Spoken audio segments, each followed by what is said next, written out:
Gordo, you expressed interest at one time in unidentified flying objects, the feeling that there might be something to all these stories. Do you still feel that way? Well, I feel that there have been a large number of fairly well qualified, or exceptionally well qualified, I should say, people who have seen objects that have not had any really logical explanation other than this. I think that maybe in fact each and every one of them does have an explanation. But I think that there are so many possibilities, so many thousands of possibilities of other planets out somewhere in the universe that would have a livable atmosphere, that I would hate to rule out the possibility that maybe there are people or some type of human life on some of these.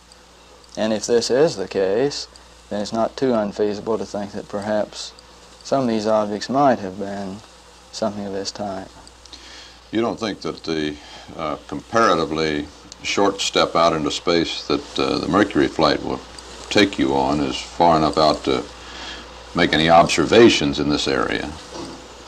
No, I think we're still at a fairly low order of getting out into space when you speak of space and being millions of miles involved, and we're only getting out 100 miles or so. What about the so-called Glenn effect, Gordo? The snowflakes, the fireflies. Now both Schirra and Carpenter seem to feel that it's frost of some nature off of the capsule, but apparently Glenn still sort of casts doubt on that theory.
Again, the areas in black are the total area covered, which we obtained from the mission, and the areas in red are the pieces which we missed due to the deletion of the plane change and the day early return. This little piece down here was an oblique pass which we had planned with the pan camera. Would have taken place on Rev 72 in order to get photographs of descending, which is an area of particular interest to the geologists. So you can see that we did lose some data. On the other hand, we did pick up some data that we would not have gotten, and I think overall the effectiveness of the coverage was about 90% of what we had hoped for pre-mission. I really want to express the thanks of the photo team to the flight planners here and also to Ken for his operation of the cameras during the mission. I know that it was very confusing to be continually changing the flight plan, and Ken probably wondered what the hell we were doing with all these on-offs and so on. But really I think we did a very effective job of recovering almost all of the data that we had planned for the mission. May I have the next slide, please? This is a diagram showing what the Apollo 15 coverage was like. This is the planned coverage for the 16 mission, and in the dotted line is the planned coverage for the 17 mission. The only reason I show this is to indicate that the areas where we did lose data, unfortunately, are in the areas that were not covered by 15 and will not be covered by 17, so that the losses, although small, were real. The next slide. Ken, during the film recovery EVA, you reported that the stellar camera glare shield was hung up on the handrail.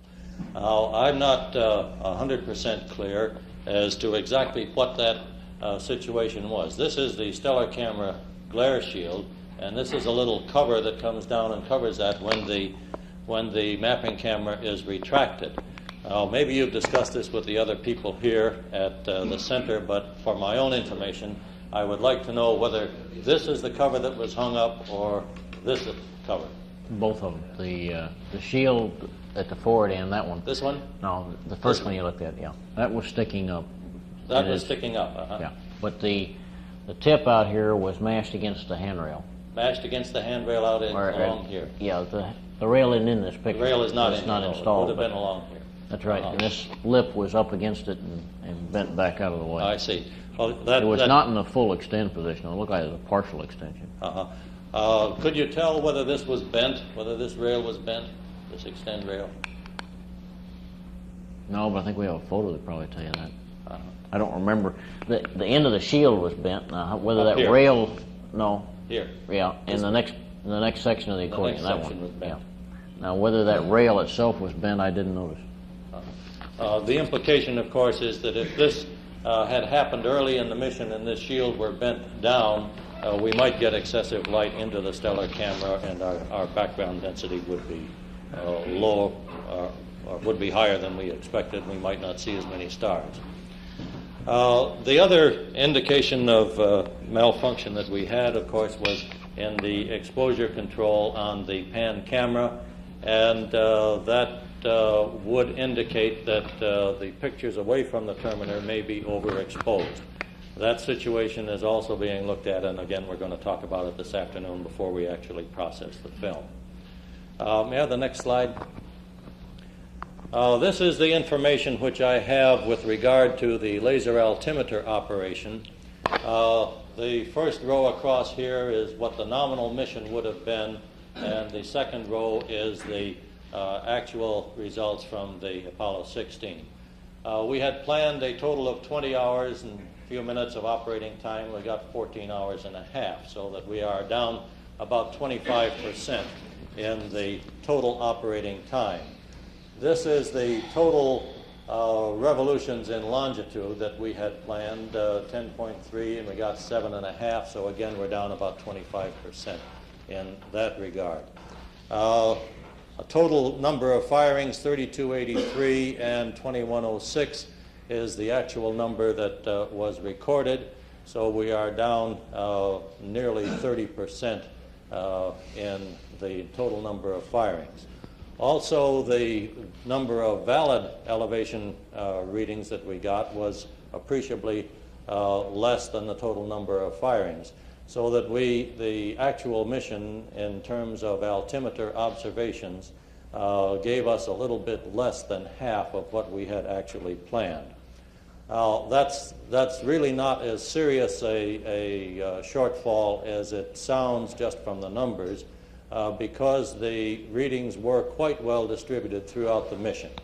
The general operation that we saw on the altimeter, the first several revs were completely nominal. All of the elevation readings were valid. Then it began to fall off about 75%, 65%, and down to about 60%, except on the last data pass on Rev 62, where it was only about 10% effective. Generally, what we seem to observe is that there would be one good shot, then one bad shot, then one good, one bad, and then maybe several good ones in a row. We can talk about the reason for that, but that's more appropriately covered in the systems review tomorrow. The effect that it will have on the data is simply to give us a larger spacing between data points. So far as its effect on the reduction of the photography is concerned, that's absolutely inconsequential. So far as its effect on the correlation between the tracking and gravity data and the profiles, it's a little bit more of concern. They do have a little bit more smoothing to do between the data points that they got, but essentially I don't think that it really hurts us so far as the scientific return from the mission is concerned. I would like to say just a word or so about the utilization of the photography. It has been proceeding much more slowly than I had anticipated in reducing the pictures from Apollo 15. However, the work which is being done by the ACIC in St. Louis is indicating that the photographic reduction will provide positional coordinates of features on the lunar surface with the accuracy of 10 to 12 meters in position and in elevation. And that seems to coincide very well with what we had predicted pre-mission. So we are quite confident that we're getting very good information from the pictures in that regard. The tracking data generally is consistent within an orbital pass, but we do find discrepancies of up to a kilometer between adjacent photographic passes, so that the reduction of the photographs is giving us a much better tie between orbital passes than we get from the tracking data itself. Consequently, we do expect eventually to come up with an internally consistent coordinate system, reference system, figure of the moon, with an accuracy on the order of 12 to 15 meters. That's highly gratifying to me. So far as the pan camera utilization is concerned, there have been some map compilations done. The indicated precision of those is on the order of 3 meters, which again is about what we had expected. But that is a precision and not an accuracy number because of the geometric problems with the pan camera photography.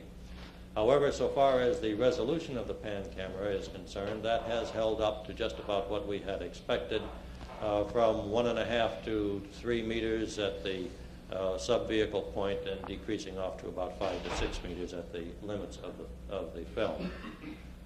So far as our indications at the moment are that the results from 16 are quite satisfactory. We do have these problems that we have to resolve in the processing of the film, and once that is done, we will be able to say exactly what we did obtain. But again, I want to express the photo team's thanks to you, particularly Ken, for the time and attention that you gave to the camera operation and the results that we have obtained. Thanks, Fred. Any questions before? Do you have a plot of the altimetry? You know, last time someone had drawn up a rough hand sketch of the altimetry. You know, did anyone do that this time? The profiles? Yes, sir. No, I don't, Ken. I think maybe Sjogren has one of those, and I don't. Is he here, Bill? Yeah, Bill. Yeah. Do you have a plot? Yeah, I thought you had one. Okay. He'll show that. Okay, and these particles that you found in the mapping camera, is that handfuls or a couple of shavings or? I don't know how extensive they were. They were enough to concern the people in the processing lab. All I know, that's about all that I know about it. We're supposed to have a review of that this afternoon. It could have very serious implications, obviously. One thing that I seem to recall from during the mission is that we had apparently more film left for post-TEI photography than we had anticipated. And what that could mean, of course, is that the camera was not passing film when we thought it was, and things were being chewed up pretty badly inside. So we're going to have to look that over very carefully before we go ahead with the processing of the film. We expect the camera contractor to look at the shavings and tell us where he thinks they came from, and that may give us a better clue as to what they actually are. Do you have a processing schedule yet? I guess it's all in advance to Yeah, figure out what to everything do is in a next. hold until this afternoon, yeah, after our meeting this afternoon. Assuming you determine to go ahead and develop it, what will it take you, 3 or 4 days to Yeah, process? Yeah.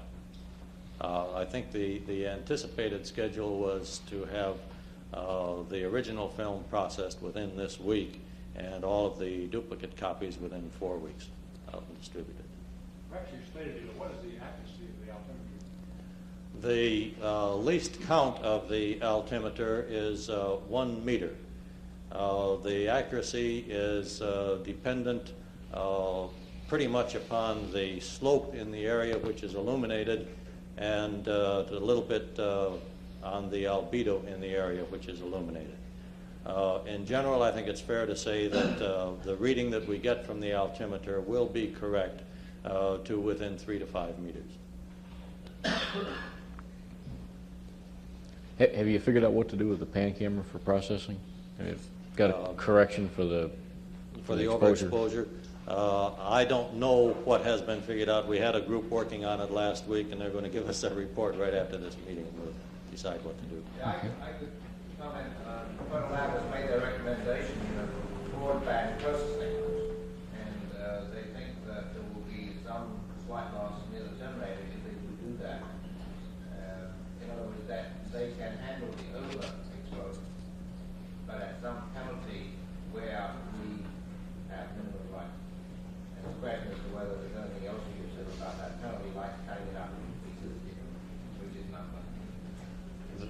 The situation is really that near the terminator, the pictures are underexposed anyhow because we can't open the slit wide enough and so on. So the camera was wide open at the terminator, but it was open wider than it should have been when we were away from the terminator, so that the terminator pictures are a little bit underexposed. Then they become properly exposed, and after that, they will be overexposed. So what we would really like, of course, is a variable processing through each photo pass, but that's probably not a feasible thing to even contemplate. Thanks, Fred.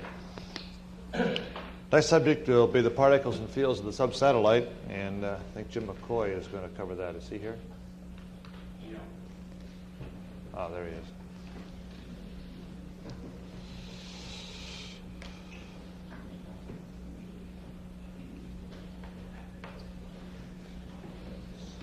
We got a mic right over there. Do we have anything at all? Yeah, they'll project it up there in the back booth if you want to. Okay, Dick, where's Baldwin? Would you get this projected up there?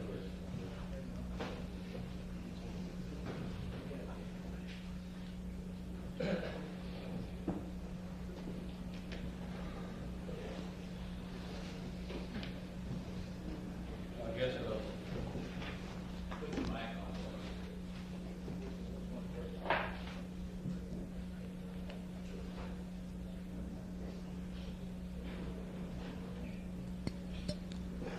Okay, can you hear me okay? Okay, quickly, the subsatellite was deployed successfully. Our spin rate was nominal, about 5 1/8 second spin period. We want 5 plus or minus a couple. The attitude was good. According to preliminary indication from the sun sensor, we're have a couple of degrees tip off from the ecliptic, which is well within the limits we needed. The operation of all of the electrostatic analyzers and both solid-state telescopes is good. We don't seem to have the noise problem that we had on Apollo 15 and a couple of the analyzers. And we've gotten rid of our accumulator counting error that was characteristic of 15. It's given us some problems in our data analysis now from that satellite. The quick look results on our first magnetotail pass indicated again the presence of these these unexpected, rather high fluxes of low energy protons, which have also been seen now with a new IMP Series I satellite, Experiment 2. And on this magnetotail pass, we appear to have the remnants of a small solar event in the form of some high-energy solar cosmic ray electrons and protons around, which should prove interesting for our shadow interpretation, particularly on electric fields in the magnetotail. Beyond that, if they have those slides there, I'd like to briefly describe some of the results we got from Apollo 15, which would hope to be similar to this one. Our primary experiment was to examine particle shadow configurations in the magnetotail. That'd be while we're passing through this region back here where we are in the Earth's magnetic field, and use that to examine the question of openness and access through the magnetotail to the magnetic field lines and ultimately to the Van Allen belts, where theory generally holds that the Van Allen radiation must somehow come in and then be trapped and accelerated. The degree of connection back here with the interplanetary field has been in quite a bit of question. And briefly stated, the Apollo 15 results indicate pretty clearly that at least most of the time at the latitudes where we passed through the tail, of course we only have a couple of passes, that these field lines are in fact open out here, connect directly into the interplanetary field, and have direct access of solar cosmic ray particles. We have also observed the existence of a plasma sheet, which is known to form in closer to the Earth to extend out to the moon's distance. And on at least a couple of occasions, we have observed cross-tail electric fields, which are important to theoretical models accounting for aurora and for acceleration of particles into the radiation belts. An unexpected observation, which we found interesting, was 30 keV or thereabouts protons in very large numbers, which we observe quite frequently back in the magnetotail and also have observed outside the magnetotail in very similar fluxes. Our first feeling was that these must also be some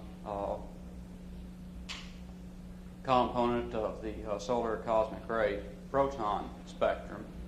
They're, of course, very low energy, would be stopped by even the thinnest piece of material. But the numbers of them and the consistency of their flux densities make them very attractive as probably being quite indicative of the source that they come from and the mechanism bringing them.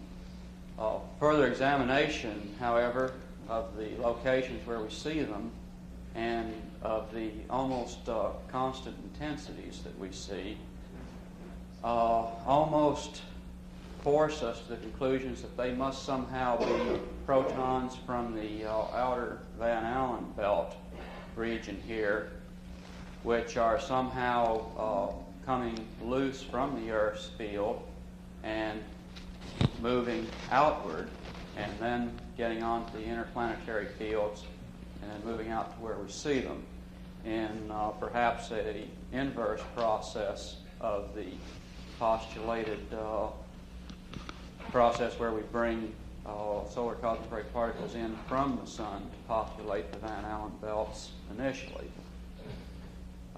We're anxiously awaiting getting our data, and now our computer programs at Berkeley in shape where we can examine this in detail. We've unfortunately been delayed in that. If I could have the next slide, I'll show you one orbit of data from the telescopes when these very steady fluxes of protons were present. And during this period, and actually for a period of a couple of orbits earlier, these fluxes were almost constant. There is some changing here. There is a very, very slight shadowing of protons, not very much at all. This is motion electron phenomena. But then these particles essentially turn off as though somebody closed a valve. And this is characteristic of the way they behave. When they appear, they're suddenly there, and when they disappear, they're gone just as fast. And we're very hopeful that we'll be able to make some sense out of what turns these things on and off and determine where they're coming from and what the mechanism is, presumably now in the magnetosphere.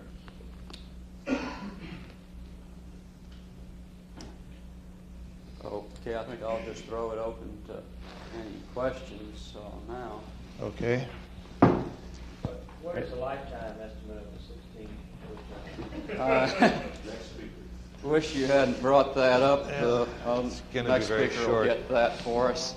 We had been very hopeful of getting another dozen or a couple of dozen magnetotail passes out of this satellite since it works so beautifully. And I think we're going to cover that. Yeah. Chris said it was going to stay up there forever, so it better. well, if it doesn't crash, we hope it will. Then the world's going to come to an end pretty shortly, I'm afraid. We'll see. Any questions about particles and fields? Okay, let's continue on with subsatellite and get on the Oh, magnetometer. we didn't say anything about it. I assume that our satellite is sending out good data. Is batteries are mention charging okay and everything? It's not running into the problem that the 15 guys had, or was that normal for the... Seems to be a little bit better and better, George. Yeah, the machine is working, Okay, and all the detectors are operating. as far as we know, yeah. It's just that it's got a short lifetime. Okay, let's see. I think Larry Sharp is going to take Coleman's place, right? Okay. Magnetometer. The objectives of the magnetometer experiment are essentially threefold. First is to measure and map the remnant magnetism on the lunar surface. Second is to map the electrical conductivity of the lunar interior. And finally, study the various aspects of the moon's interaction with fields and particles in its environment. The wide scope of these objectives is made possible by the geometry of the moon's orbit as it passes through three fundamentally different regions of space. For example, to get the spatial variations of remnant magnetism on the lunar surface, one must be in the geomagnetic tail, where the temporal variations are almost absent in the magnetic field. Very steady situation. The initial orbit of the subsatellite was somewhat lower than Apollo 15, and the inclination about 11 degrees instead of 28. And I'd like to show you the predictions of the orbit. Wait a minute. On the backside. Backside of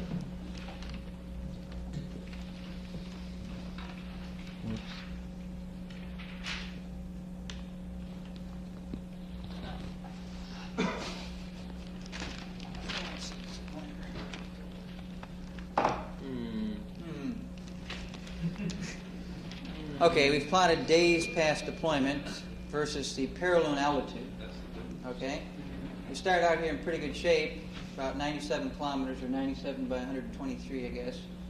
And the prediction was a very rapid drop down to 30-some. Then back up in good shape. No real trouble until, here's the ground line, until about 200 days when the probability was 50-50 of a crash. Here are the error bars here. You could say the probability was maybe 1 chance in 10 of a crash here and maybe 1 chance in 5. We've updated this plot.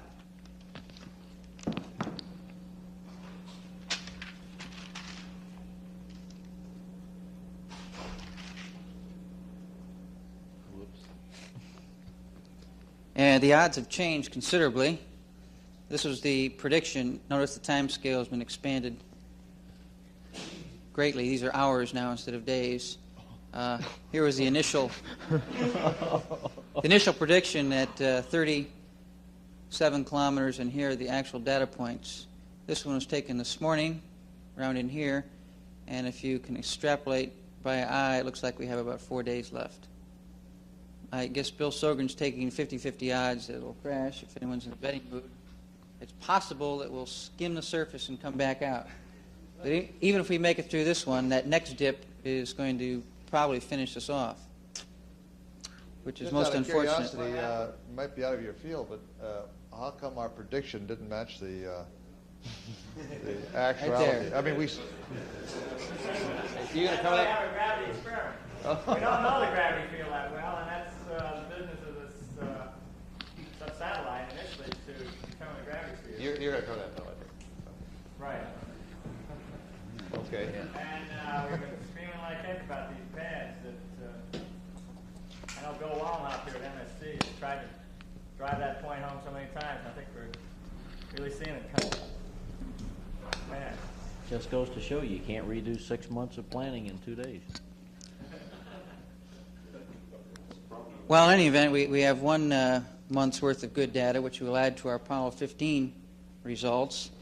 And to get some idea of what we're doing with this data, I'd like to show the first slide, which represents an average of 17 different orbits taken when the moon was in the Earth's magnetotail. And we've plotted the moon's longitude along the horizontal and the magnetic field in gammas along the vertical. These numbers are representative of the Earth's tail field, and of course if you subtract out an average value, this residual would represent the lunar surface field. And of course the big result is this really huge magnetic dip going over the Van de Graaff crater, or a region right near the Van de Graaff crater. Also, the other initial result we got out of 15 data was that most of the dips in the magnetic field seem to be clearly associated with craters lying within a few degrees of the ground track defined by the orbit of the sub-satellite. We've numbered the 7 most obvious local minima and named five of them with associated craters. Now, initial results from Apollo 16 show the same type of structure, although we don't see anything as big as Van de Graaff. We do go over Korolev again. That's where the orbits intersect when we're in the tail. And we see a few other Hertzsprung and Pavlov type bumps. One is with a little tiny crater called Stein, and one near Mendeleev. Now, if you repeat this procedure several times with different lunations, so you cover different tracks over the moon, and this allows a contour map to be made. So if I could have the next slide. This shows the ground track from where we found the anomaly. Here's one over Hertzsprung, Korolev. Here's Van de Graaff. You can see we went right close to the northern border. Pavlov, and one over Milne. So it was a pretty good one-to-one correspondence with large craters. The initial 11 orbit, of course, is much nearer the equator. The inclination goes up to plus or minus 11. So we saw one over Korolev, and Stein crater is located right about here. It's not too big. Okay, next map shows a compilation of a lot of these linear profiles, next slide, into a contour map. It's a little hard to read the contours. You can see this big black blotch here is a result of contours stacked on top of each other near this Van de Graaff anomaly. You can see the numbers are hard to make out. You can see the structure over Korolev, a hint of some structure over Hertzsprung, and the Southern Sea over here is actually an enhancement, sticking out of the moon, so to speak. You can see Milne shows a definite structure. Now, the Apollo 16 results should enable us to expand this map. We'll get better resolution throughout this area and be able to extend it along in here. We'll probably still have a gap down in this region. Larry, can you give some idea of the gradient you're measuring there? Oh, yes. Okay. The numbers presented in the chart, if you can see them, are measured in tenths of gamma at an altitude of 100 kilometers. So, for example, a good representative value is about 30. And the 0 we've arbitrarily chosen at the bottom of the Van de Graaff dip, since this is the lowest value of magnetism we observed. We just called it 0 and scaled everything relative to it. So if you're at 100 kilometers, you'll see a 3 gamma dip going over Van de Graaff on the average. Well, we were fortunate also the near side of the moon. Does the gravity profile have any? Can you correlate? I've looked at the gravity profile, and it doesn't seem to correlate at all. We don't have actually, a the gravity laser data profile correlates here. better with. You don't. There's no gravity on the back side. Okay, but on the front side, Understand. It correlates pretty well with the laser data, which shows a great big hole here in the back side of the moon around Van de Graaff. And that's where we get our big hole, but I can't see any scientific justification for connecting the two results.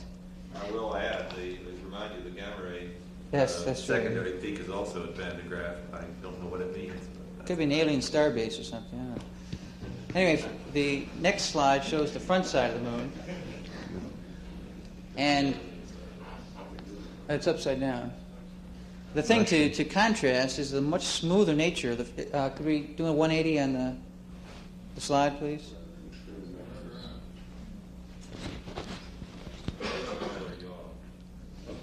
Can you hear me? Could we turn the slide around, please? Oh, he's on a coffee break. Okay, right. Anyway, the front side of the moon is much, much smoother than the back side. The variations are, on an order of a factor of 10 smoother. We don't see very much structure at all. It's very hard to even draw contours.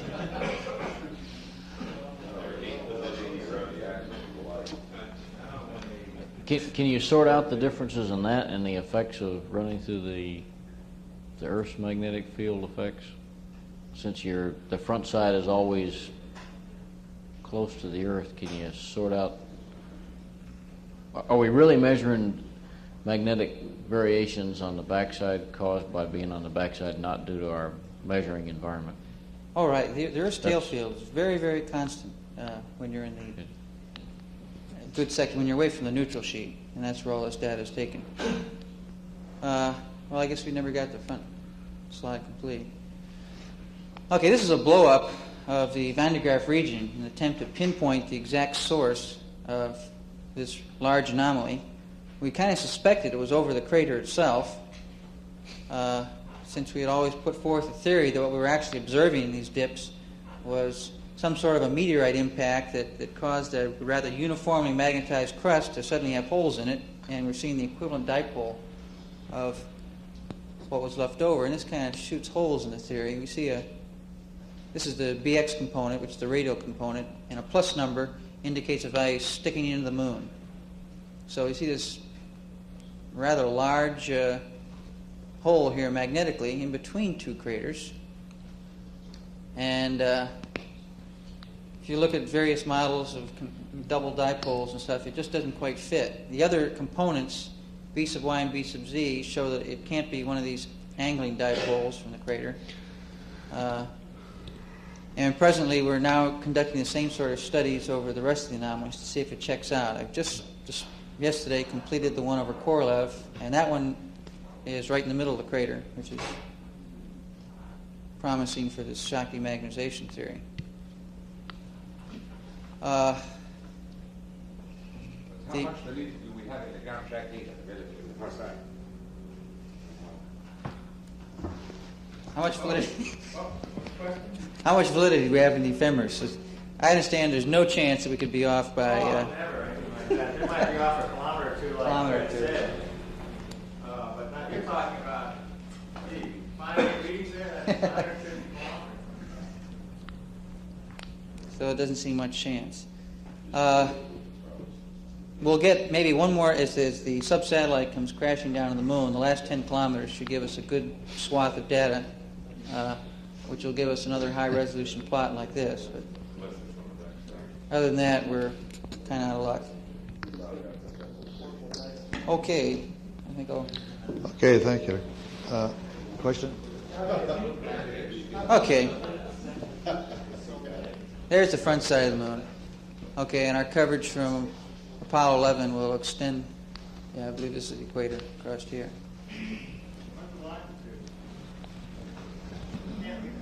Oh, I'm sorry. Okay, this is 0 degrees. Okay, and we go from 0 to 90 east to 90 west. It's the terminator. This is the Southern Sea region, which is about the only distinctive feature on the front side, per se, and even that's on the terminator. And again, these are relatively high values of magnetic field sticking out of the moon. So you might say that the Southern Sea is a highly magnetized region. Notice the 16 site is out of our coverage, as were all the Apollo landing sites. You have about a 3 gamma delta on the backside. What do you see on the front side as far as delta? Well, most of these values are about 30, 28, 27, which means they're all 3 gamma higher than that 0 at Van de Graaff. So I would say the maximum plus or minus is about a half a gamma on the whole front side. Why do your anomalies elongate parallel to the track? This is a function of not having quite enough data. Instead of making physical-looking contours, we drew actual contours with the data. And obviously, if there's a little bit of offset from one orbit to the next, it's going to result in elongated contours. If we fixed this up and made some intelligent-looking guesses, they would be much more circular. Do you have a data on the Apollo 12 and the 15 and the 16 surface that data? Yes, with 12, 14, 15, yes. Yeah, well, how do you correlate with the information on the surface? Well, you see, the surface data deals with much smaller scale size phenomena. And so there's really no one-to-one correlation. I suppose that the Apollo 12 site is supposed to was 30-some gamma, supposed to be large scale in several kilometers. Well, if we could be sure that over a region of 100 kilometers that the average field was 38 gamma, which no one would bet on, then we could make some interesting predictions about other places on the moon. But I suspect if you went down to Apollo 12 and went 100 meters away, you'd find a much different value of the magnetic field. We know it's the case. Look at Apollo 14. They went 1 kilometer and they went from 43 gamma to 103 gamma. So who's to say what's a representative value for the magnetic field in a given area? How about 15? Apollo 15, they saw a steady field of 6 plus or minus 4 gamma, which is essentially 0. But there again, behind the next boulder, probably could be 100 gamma, for all you know. And the results on 16, I thought, were tremendous. The tremendous gradients they got between one place and another. At 313 gamma field really surprised me as far as getting a value that large. Yes? Have you seen any distinctive features about the correlate which might make you think that it was, say, a hot spot that had been discernible near the surface and the less soil covering, which would change the surface temperature at that point, which would then change the magnetic field? No, I'm not a geologist type. Already on about 17. That would change. It would seem to me that the younger a crater was, the more chance it would have to produce a good, clean-cut signature on the magnetic field data. For example, Van de Graaff itself looked like a fairly young crater because there's very few secondary craters in the bottom of it, so it looks fairly young, whereas things like Hertzsprung seem to be fairly old. They're well blotched with secondary craters. What is the distance from the center of Van de Graaff to the center of the anomaly? It's 80 kilometers from the northern rim. So from the center of Van de Graaff, it's about 130, 140 kilometers. Any other questions? Okay, thank you, Larry. And, yeah, got a question? No. Last subject will be the transponder. Bill Sogren.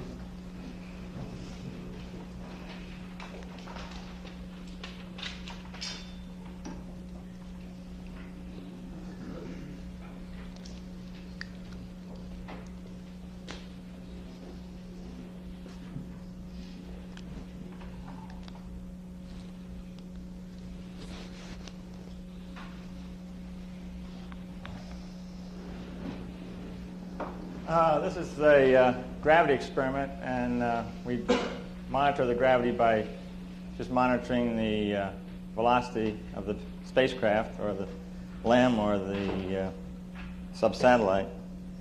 Of course, on this particular mission, we lost our LEM data on impact because it started tumbling, and so that data was lost. We do, however, have the CSM in the low altitude orbit, which is very interesting data.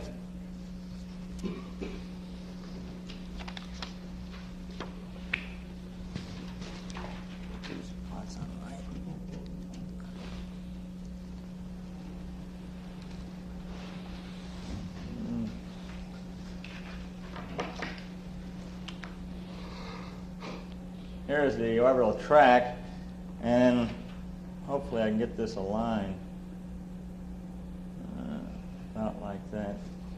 This profile just below it is the gravity anomaly that was detected. This line right here represents zero gravity center, isostatic equilibrium, and anything below it, of course, that would be negative gravity deviations. Here we are at Ptolemais going essentially over the center with the track, and we can see the large negative anomaly again, almost 100 milligals. Here we see some Highland material where we have a positive. Then we drop down into a relative low in between these two old craters, Hipparchus and Albategnius, and then a high in here. At this point, there's the Descartes, the landing site, and we're actually at about a 50 milligal negative anomaly in that region. There's some nice correlations here with the laser altimetry measurements. I'll show them in the next profile.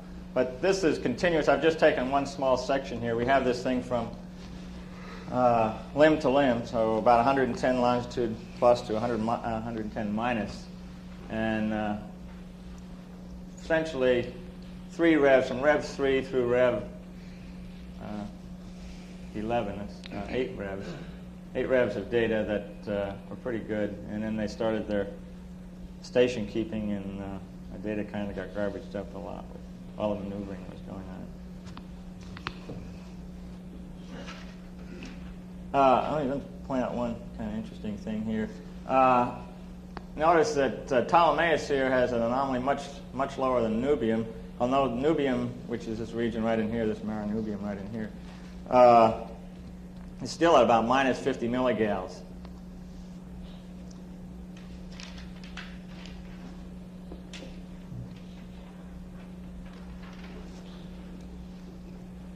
Here's an altimeter profile, and going right to the Nubium Ptolemais region again, we see that Nubium elevation here is some, by the way, the scale here is 2 kilometers per heavy line.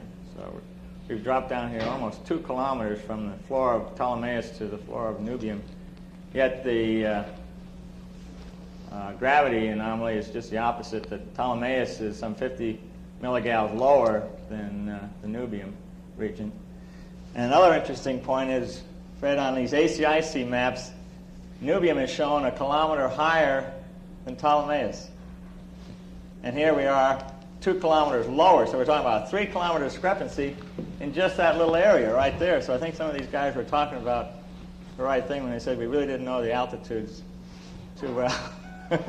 I think that shows up quite dramatically when you look at the low sun angle view as you approach the terminator, that things that were in Nubium didn't show up until significantly after we anticipated. We missed our times on those things a great deal, and that could only be called by having a discrepancy in our relative heights. Yeah, this is not just, this is Rev 28. We've looked at, there are 5 real good laser tracking passes over this region, and we've looked at 3 of them, and all 3 show the same consistency of the drop there. Other interesting thing here, Procularum, Tranquillitatis, Fecunditatis are all seem to be about on the same level. Smithii, again, being a low about 4.5 kilometers. That was the same thing on Apollo 15 when we passed over it. It was some 4.5 kilometers below as mean radius here. And we're still referencing this to a 1738, well, 0.1. radius off the CG. If you take this stuff and start fitting it to an optical center with a CG offset, that you do indeed get the 2 kilometer shift again of the CG being closer to the Earth by some 2 kilometers. Let's say that Tranquility is about 2.5 kilometers lower than Descartes. That's right. Yeah, here's the landing site right in here. And we had a negative gravity anomaly in here. Well, kind of according to this, maybe that's the situation because it looks like a topographic lobe. Yeah.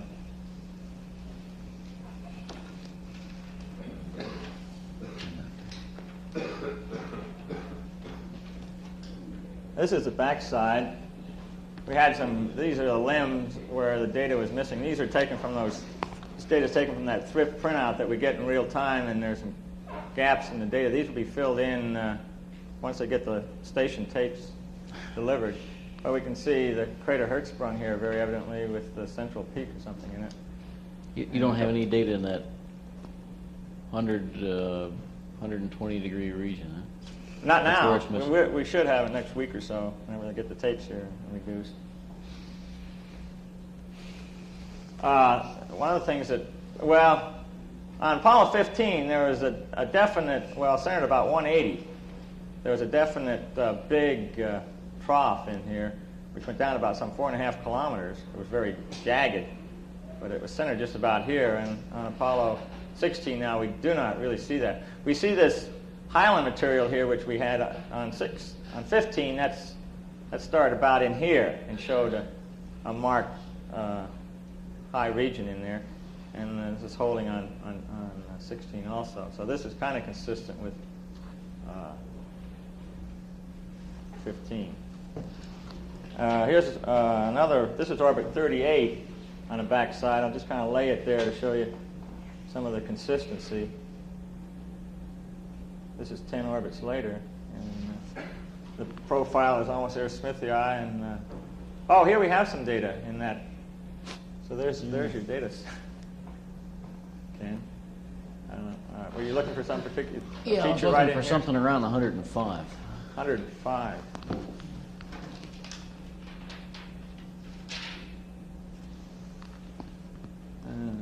Probably Not in here particular. somewhere. Nothing Okay. dramatic. I do have some data on the sub-satellite from Apollo 15, but I don't know if that's the time to really show it here. I think I've shown enough stuff on 16. Huh? Yeah, well, I'd like to stick to 16. Any Yeah. of the problems we have or any of the data that we got for the crew. Well, I'm very happy with all the data we've gotten on 16, and the sub-satellite on 16, like Larry mentioned just before me, it's pretty grim. Although there was an OD solution just run out about an hour ago, where the last state vector was used as the position for running out the lifetime program. And the lifetime program, if we believe that 15.8 model that we had used initially back there when we injected that thing, says that this thing should come back up. Still says it's not going to crash. But this will be a very interesting thing to watch in the next couple of days, I can right. see. That's all right, when all the seismometers are up and ready. Well, it's 15. I asked Kovach about that, and I don't know whether he can speak for Latham or not, but I told him it's 50 pounds, and whether they can actually see an impact of 50 pounds, I think that's all it weighs. The central station. Let's see, it should hit about maybe some 20 or 30 degrees west longitude and 5 or 6 degrees north. Is that right, Dick? Something like that. About 5 or 6 north latitude and about 30 west. That's what it looks like, that linear extrapolation that we've got. That's... Well, thank you, Bill. Thank you, gentlemen, for attending. This concludes our scientific debrief. And I'd like to thank the crew for giving their time up to come on over to give us some information and also learn some things that would happen. Okay, let me say something for the crew. I want to commend Ken for the way that he operated the sim bay. I don't think you'll ever find a guy who's either more interested in it or more aware of what the operational problems were and who could do a better job. He really did an outstanding job, and I think he's well done. The other thing I'd like to say is, since I've been on this program, I've been continually impressed with the importance of what we're doing in our support of you guys. These experiments, they look way out right now, and they're difficult for the man in the street to relate to.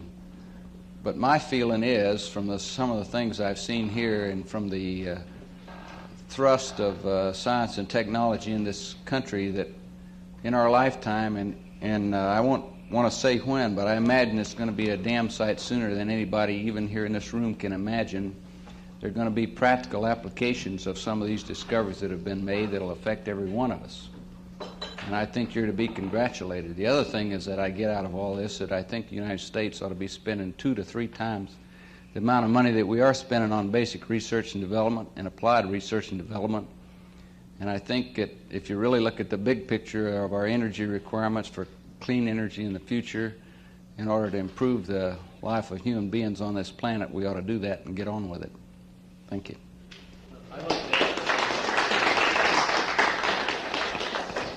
During the next couple of months, we'll probably have an opportunity to talk to a lot of people that help to have some influence or shape the pattern of our program and related programs.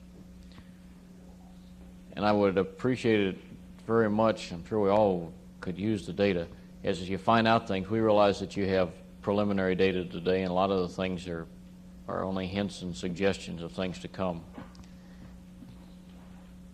I would personally appreciate it very much if you give us a call periodically and tell us what you found. It's too easy for us to go through here and at the end of a week or so walk off and never really know what happened and never know what kind of data came out. And I think that makes us very poor salesmen. I think you could help us do the job to kind of feedback the quality of the data that you've been getting. If you could keep us informed, and please don't ever feel like you're interfering with our operation, or don't be inhibited to call us. If we can't come to the phone and take the data or talk to you about it, the secretary will take the number. We'll be glad to call you back. And if there's any time when you have some question about the data, it doesn't matter how trivial it may seem to you, if you want to look at some data and you're curious to know whether we'd ever seen a particular observation or whether the spacecraft was moving at the time your data was taken, or I don't care how far out it might seem to you, questions are pretty cheap, and not asking questions can be very expensive. And so please feel like our job isn't finished until you guys have all the information you can use. And I would like for you to feel like you can call any time. Thank you very much. I'd like to say, give you my thanks also. I was very pleased with the way all the gear worked, especially my part on the lunar surface and the part I saw of Ken in orbit. It was just a real pleasure to have him placed all this stuff for all you people, and glad it's working so well. And thanks for the opportunity of going. If you can gin up another one, I'll be glad to go along again. Thank you.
mic? Everybody hear me? Oh, okay.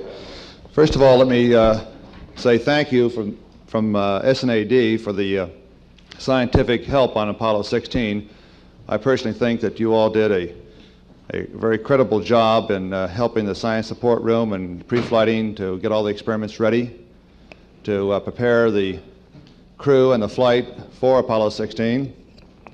I think that looking back on it now, we can say we had a very successful mission, that we attained a tremendous amount of information from the flight. I know that the rock boxes back there at the curatorial facility are bursting at their seams, and the geologists are going to have a lot to do.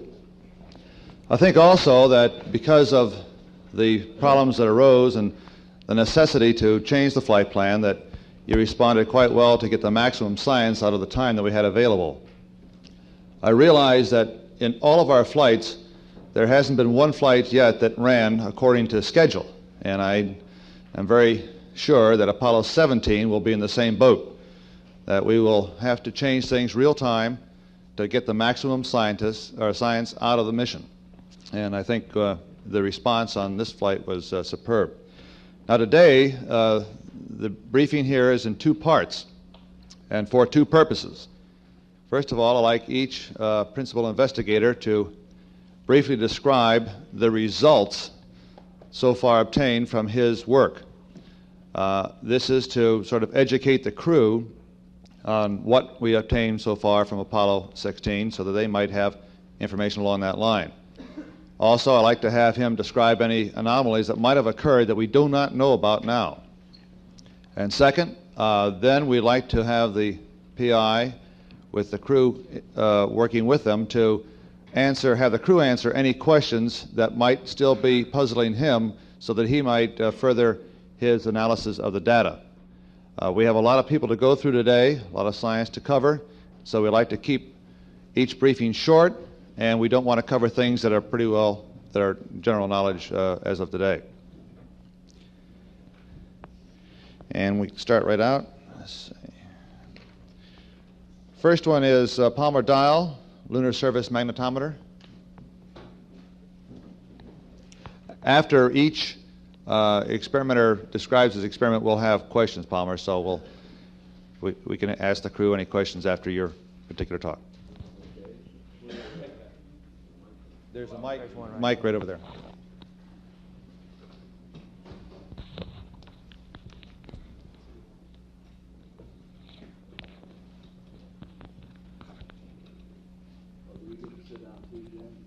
You may sit, stand, anything you want to do.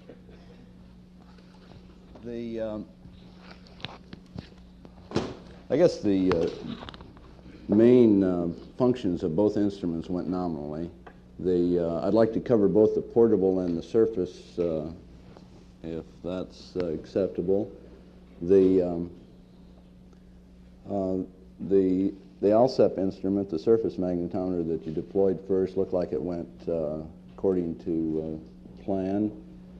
The field that we measured as soon as it was turned on, I think it was turned on about 15 minutes or so after you deployed it, was 230 gamma and in a downward direction. And at that particular time, that was the highest field that we'd ever measured on the lunar surface. The calibration of the instrument went straightforward. We did do a gradient determination of the field at the site. The site survey, as we call it, functioned normally. Its thermal control subsystem is the best that we've put on the moon so far. We have a delta T from lunar day to lunar night of 51 degrees centigrade, which is a factor of 2 better than our Apollo 12 thermal subsystem. The leveling of the device was, I noticed in the photograph yesterday that the bubble level was right in the center ring. The level sensors that we have are accurate to 1/4 degree, and they show that that the instrument is level to 1 degree accuracy right now.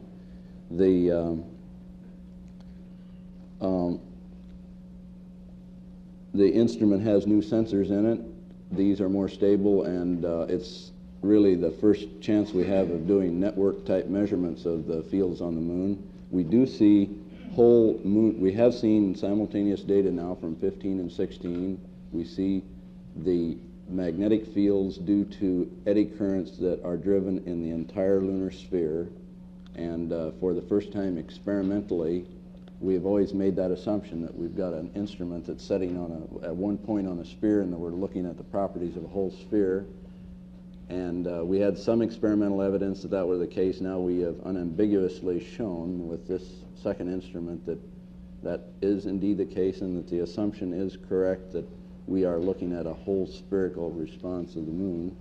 You mean you're seeing eddy currents all the way through the moon, huh? We're seeing eddy currents that travel around the whole sphere, but with these new sensors now and with long-term data, what we're going to try and do is look, as you say, right at the center of the moon as they go all the way through. Now that's what we're waiting for during the lunar night is a nice step function and a long-term, both before and after, so we can see these currents diffuse right through the center of the moon.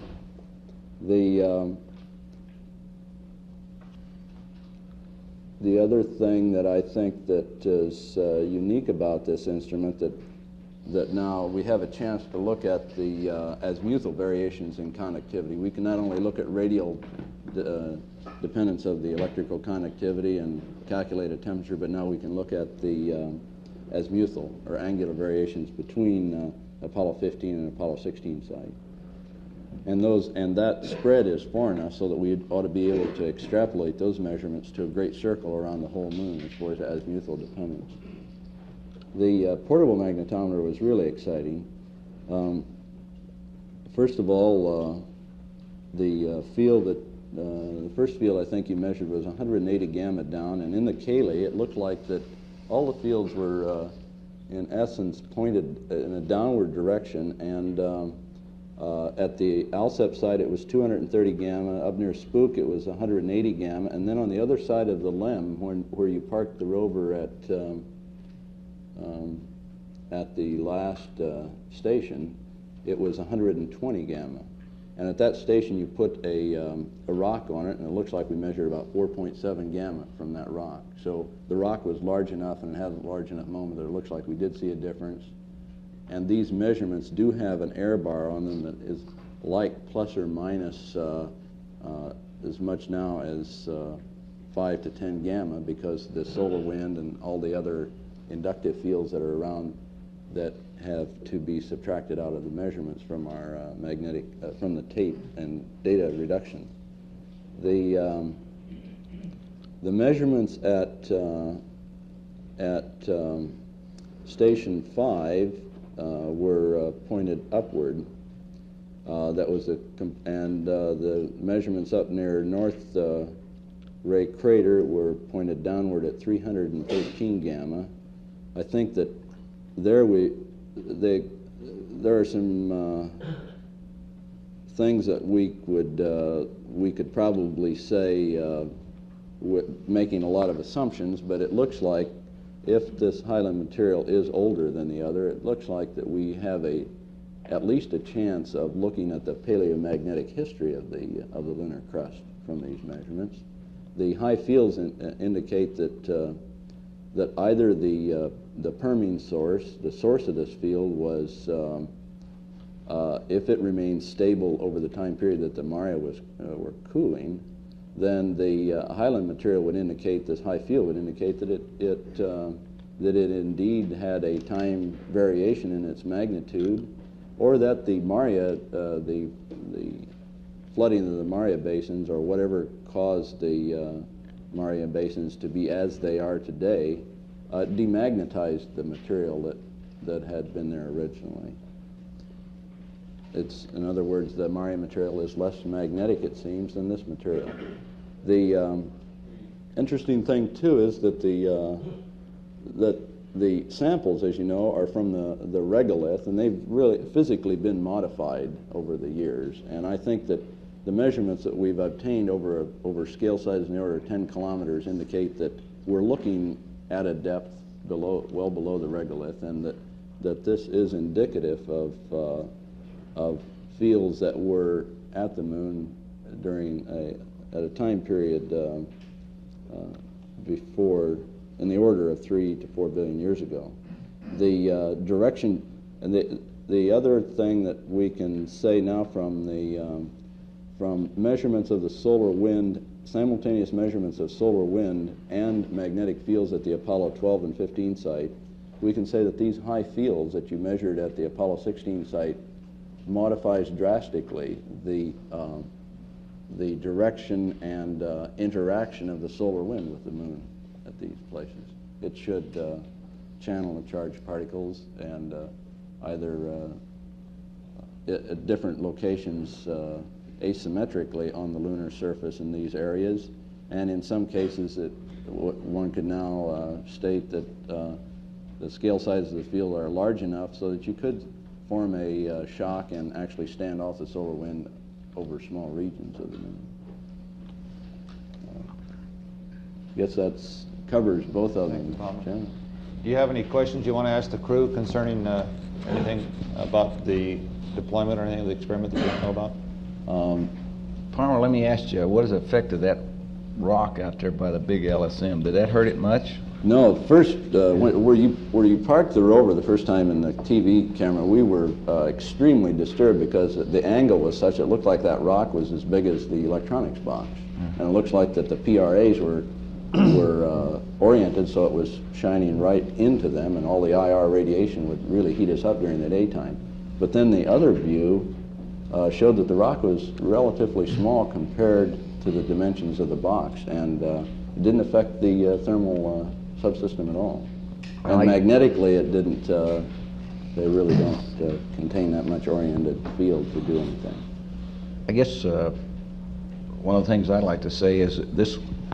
What we intended to do was we intended to drive 100 yards away from out in front of the lunar module with a rover and do a sort of a north-south traverse, looking for the best place to deploy ALSEP to get it away from all these things. We ran into problems with a UV in that it took longer to do that last measurements than anticipated, and we couldn't do that.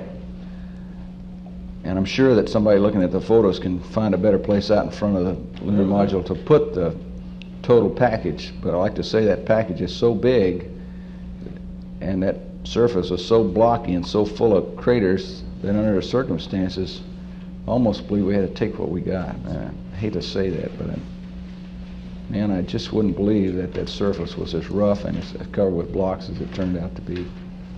I think I could have still been walking up there with that package if I'd have been looking for a level spot. I got up on top of the ridge and I looked over and said, well, there's a good place over there, and I ran over there, and it didn't look any better than the place I'd just been, and well, there's a good place over there, and I ran over there, and finally after about the third time I said, well, look, I'm just going to put this thing down here at best we got.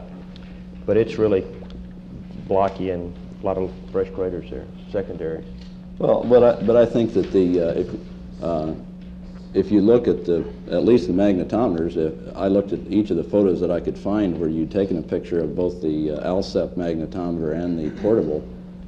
You didn't put the thing next to rocks or craters on the scale size that was big enough to affect the instrument. I think that's the main criteria which was observed during that. John, did you know the rationale for doing that unplanned portable magnetometer reading? No, but it doesn't make any difference. I mean, we did it. You can explain it in real time. That's all right. On the hardware, the sun shield on the LSM, the latch didn't come loose, and I kept pulling the arms up to try to get that latch loose, and I finally had to hold the arm down and get the latch loose with the other hand. And then as I tried to lock the thing, the latch didn't fall off. It tangled up into that little wire that locks into the little ball. Yes. And that was I almost left it like that without locking it. And in fact, Houston said, go ahead and leave it. But one more little effort, the thing finally dropped off. And I thought I was going to disturb the level, but seems like you're satisfied with the level. 'Cause Yeah, the only thing I worry about there is that we've got a level sensor in the thing, and if you disturb that, you can sort of see that jiggle. But the azimuth, you know, when you read that shadow graph off, that's the only measurement we get in azimuth ever. Yeah. And so as long as you didn't disturb the twisting of it, then it's fine. Okay, thank you, Palmer. Next experimenter will be Dr. Gary Latham. Pass the size of the experiment.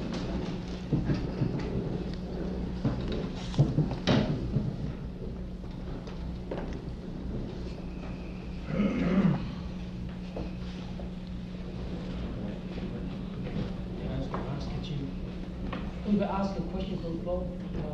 Yes, go ahead. I was going to ask Palmer, what do you measure on the field gradients from there? Can you resolve that? Gradients from which instrument? Oh, we don't have the, we've got to take out the fluctuations and solar wind from the other instruments using Apollo 15. No, we don't have that data. The actual photo you took of the LSM was taken though after you had deployed the sunshade, right? The 3-footer, I think, that's correct, yes. So there wasn't any disturbance. And we didn't touch it after that. If there are any questions at the floor at any time after the discussion, feel free, just raise your hand. Our fun began, as you know, with the S4B impact on this mission. You also know we lost tracking on it prematurely, which meant that we were not able to get the coordinates and time of the impact independent of our own measurements. Nevertheless, we could locate it fairly well from the two near stations, 12 and 14, which made it a useful impact at the greater range up to station 15. And we're looking at those signals now. I think we can say that this peculiarly high velocity mantle, as we called it, that we had found in the 12 and 14 region can't be a global feature unless it is exceedingly thin, a thin slab of this high velocity stuff. The signals we got, and I must say this, that there's always the uncertainty that we really didn't see the first arrival up there because it was at 1,100 kilometers, and the first signal you see is quite weak. There's always the uncertainty as to whether or not it is the fastest traveling wave in the moon and not something else. But if it is, then this very high velocity material that we called mantle is not global or an exceedingly thin layer.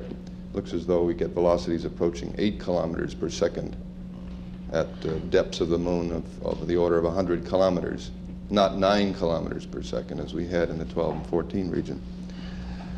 There's also very weak evidence from that signal, and I haven't convinced my colleagues of this yet, nor myself really, but the possibility of a reflection from a very deep interface, perhaps 550 kilometers deep,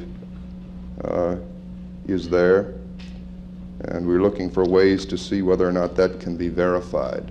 In other words, a primitive core perhaps or some other reflector at very great depth.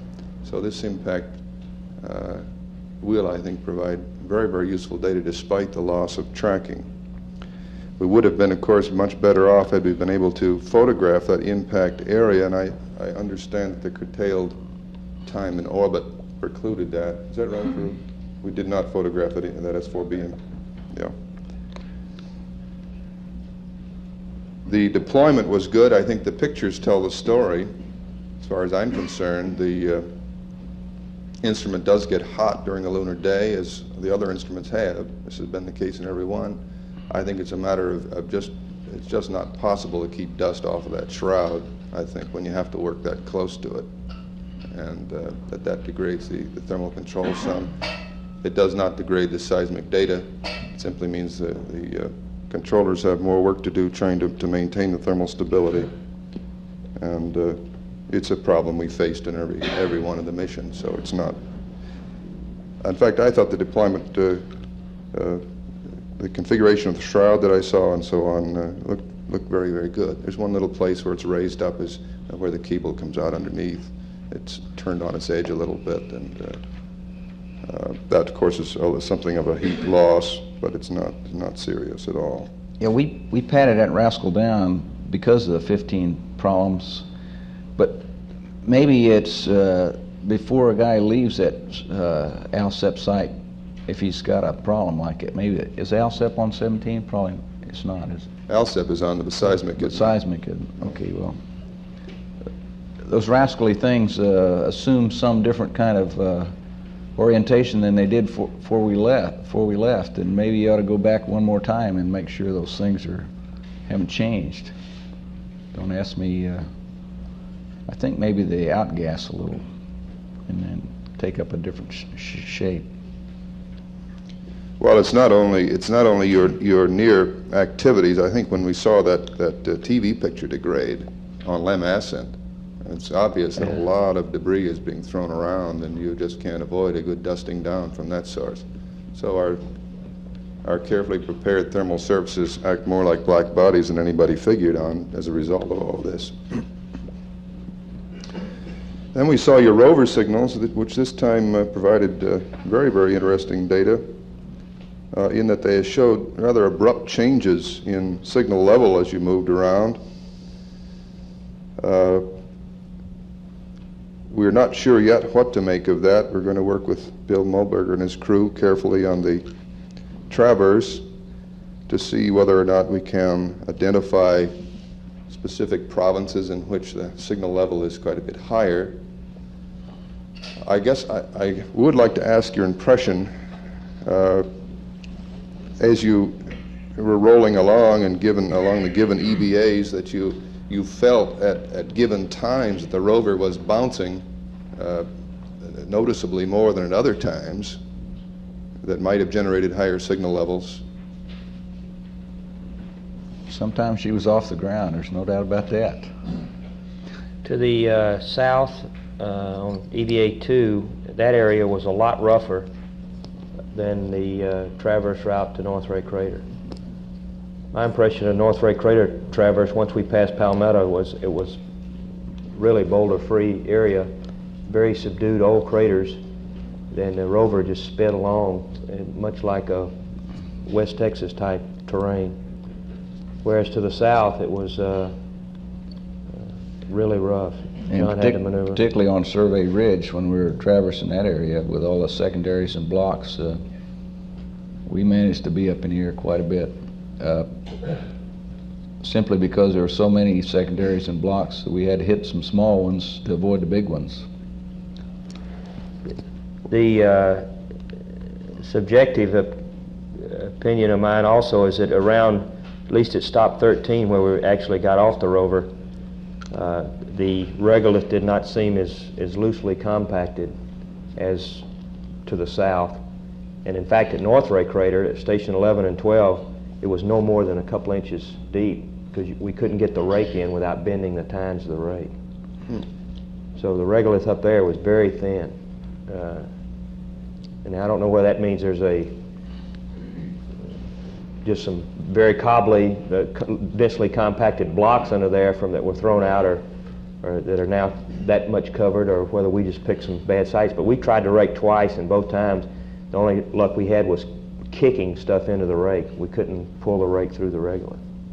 And you couldn't stick the tongs in either. Yeah, and the tongs wouldn't go in. And every other place you could take the tongs and stick into the ground, they'd stand up for you. Well, you know, in general, this area, from the general character of our signals, it gives the appearance of being the thickest pile of what we might loosely call regolith of any of the sites. And I guess Bob Kovacs will talk on his results on that, and of course we await his mortar firing to give us a little more information on that. Well, we'll be looking at these rover signals and see if we can somehow pin them down to roughness of terrain or just what from the pictures that you took along the way. We now have the quiet nighttime period, and we're waiting for the first moonquake of this session, which ought to be, well, I was hoping it would be in the last 24 hours. It wasn't, but should be before May 12th, so in the next few days. And of course, with this last station, we now have completed a very nice triangular array. The other three gave us a very narrow-based thing. Now we have a thing with a 1,000-kilometer baseline, which if it lasts for as long as they appear to be lasting, will give us the tools to really do the job over the next couple of years. And of course, we'll be using that in the S4B impact from the next mission. I'd like to turn to one observation reported from orbit that has interested us a great deal, and that was the flash that was reported. I haven't seen, I understand the transcript hasn't yet been typed. I haven't seen it yet, so that's my only hope for pinning down the time. If you get it to about 5 minutes with that, I think. If you can help us pin down the time and roughly the location, and we'll certainly look at our records, and that would be an important piece of data if we recorded that. I would like to ask, was this a colored flash or a white flash? It's white. How does it differ from the kind of thing you get with a cosmic ray impact on your brain? I didn't see any of those. He didn't see any of those.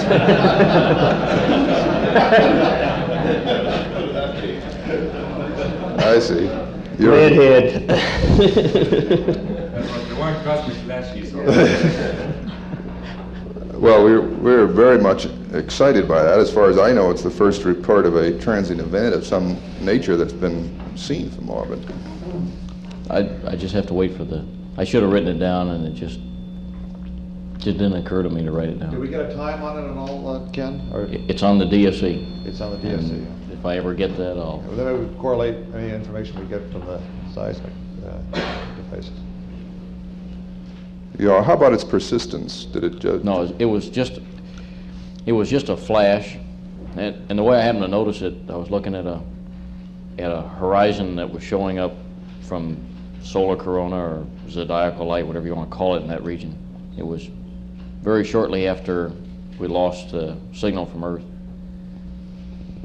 and I was watching stars pop up over the horizon, and got this flash, which was in size was about, I wasn't looking directly at it at the time it happened. It happened down in the side of my vision, but it was brighter than the brightest star that I had in the field of view at the time, and I had the feeling that it was in physical or angular size, it was equivalent to the size of the larger stars in my perceived vision. But it was just an instantaneous flash, and it took a couple of seconds for it to soak into me that it wasn't just a star popping up over the horizon, but rather it had been distinctly below the horizon.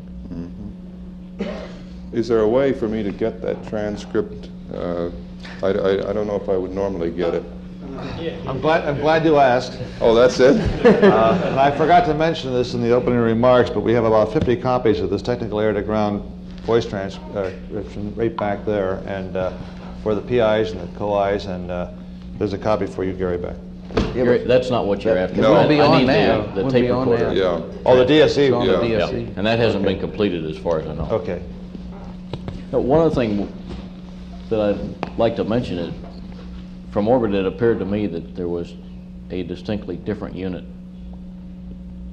up around North Ray and the area that I'd say a third to a half of the traverse to North Ray went across. And that may or may not fit in with your seismic deltas. That at some point between North Ray and the LEM, they would cross a contact of some kind. Yes. Well, except to add my thanks for a very fine deployment, that's all I have. Thank you. Any questions from the floor? I understand this flash was not sent to S4B impact.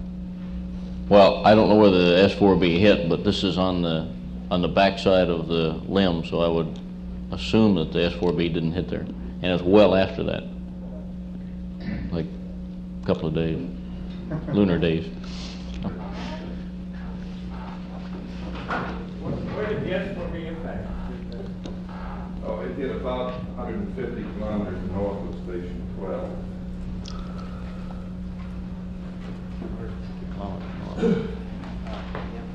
When you mentioned you observed a star there, was it through optics or through the outlook? No, the time I was doing this, I was looking out the window, and I had darkened the cockpit in preparation for one of the low light level photographic exercises. And that's how I happened to be noticing that there was this distinct horizon, which surprised me. And I just happened to be kind of puzzling over that at the time. Okay. Any other questions? So have we seen service?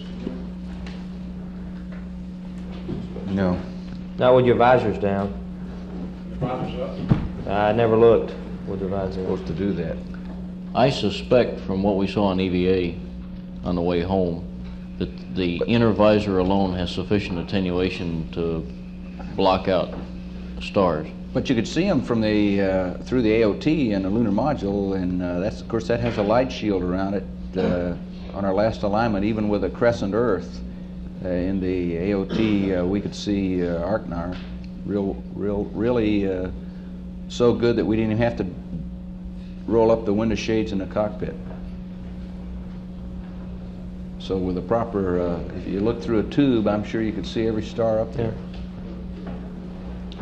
The only thing we saw on the lunar surface was the Earth, and you had to, it was directly overhead. That was the only thing I saw in the sky. John, when you're looking through the sight on the camera, did you see anything besides You see your helmet reflected. That's what you see. You have to raise your visor to get all that, so you can get rid of all those reflections. Okay, next one is active seismic experiment. Dr. Kovacs.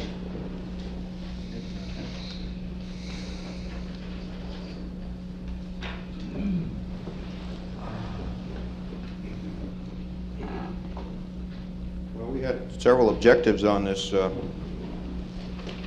experiment. I'd like to summarize these. Basic questions like how thick is the seismic regolith would be one question. What were the in situ physical properties of the lunar near surface material? And thirdly, are there any distinct seismic horizons, and how do they correlate with our estimates to geological horizons? And finally, were there any regional differences in seismic velocities, i.e. something characteristically different between the Mare and the highlands?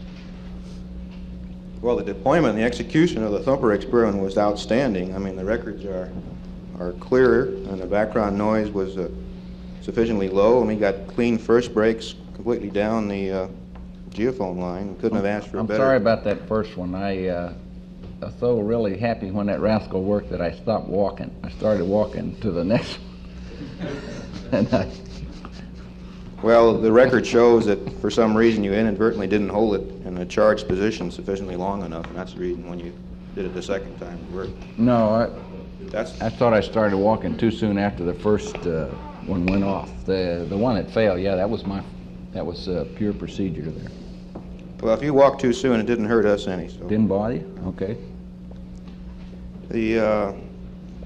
The data needs yet to be corrected for topographic effects. There's some severe undulations in the topography, and we can see this in the data, but I can give you some first impressions of our results.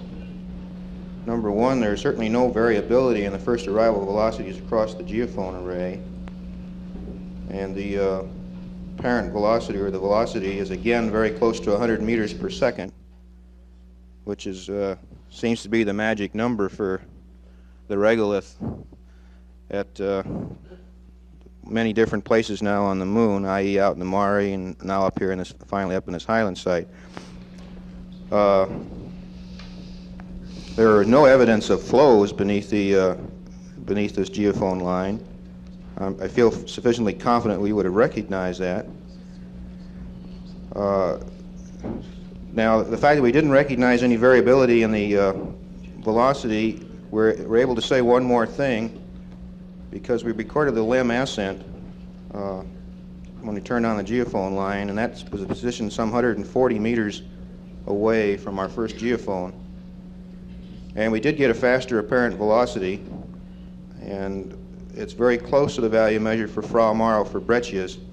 And so with this type of a number now, i.e. 200 to 300 meters per second underlying this regolith, we can put a thickness bound on the regolith at this site, and it is indeed very thick, at least 40 meters.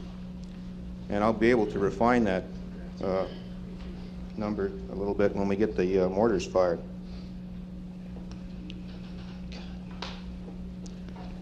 We also did turn on the ASE geophone array and recorded, your rover approaching the limb during the end of EVA3, and we also got very interesting signals, and we hope to analyze these in an analogous way as Gary has suggested. And that's about all I can say for the quick look of our data at this point. We do have the concern, of course, I do have the concern about the grenade box deployment. I'm sure I've asked you that. I haven't seen any of the pictures yet, so maybe it'll be self-explained, but maybe you could reassure me that it's level. It's level, I guarantee you. In fact, that was probably the only level place we had around there. And I was really pleased to see when we got out the end of to where we could deploy it that it would be level. It's really good. And I reported I don't remember what azimuth heading that we put it on. It was very close. It seemed like it was 330 as opposed to 333 that it should have been on. That's off the top of my head. We had to go back and look, but I reported it. And found out later that you could break that pin by pulling on the leg, but I certainly didn't know that. If somebody had told me that doing the training, why it had gone right over my head. But we do have 3 good legs in there, and I'll bet you that rascal can't get out of the ground because of the way it went in. It's sort of like pushing it into quicksand. And once it gets in there, I defy anybody to get that motor box back out of there because it really grabbed a hold of it.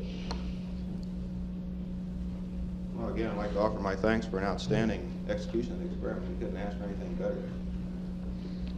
Thank you. It was our pleasure. Boy, it really worked good. I was really pleased. Any questions from the floor? How do you define the regular seismic? You said, what's that? Should it be interfaced with a... Well, we define the regular, I don't know how the geologists may not agree with what you define, but we define it as material which apparently covers much of the lunar surface and has this characteristic velocity of 100 meters per second. And what comes after that? Underneath this particular site, yeah, is something that has velocities like fraught marl, breccias.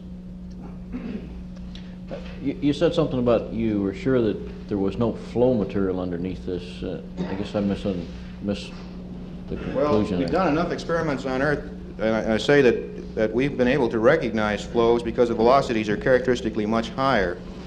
And if you want to argue that there may be very thin flows, i.e. thinner than our sampling wavelength, which is like 2 to 3 meters, they could be there, but we certainly, on the average, didn't see any big sequence of high velocity flows. We would have recognized. When you say high velocity, this 200 or 300 that you're talking about from the essence stage, that's not high in terms. It's every small crater that we looked into, with the exception probably of Buster Crater, we never saw anything that looked like anything but, I mean, it just looked like more of the same, looked like regolith. I mean, we never saw anything that looked like outcrop, and we were sure looking for it. This 200 to 300 meter velocity you're talking about from the limb ascent, that was this breccia material that you say is underlying the regolith, is that right? That's my first look at it. First look. When do you fire the mortars? Okay. Oh, that's another good question. What's the latest word on mortars firing? Do we have any idea about when? Well, at the meeting at 1 o'clock this afternoon, I'm going to request it to fire it on May the 23rd. Bastille Day, is it?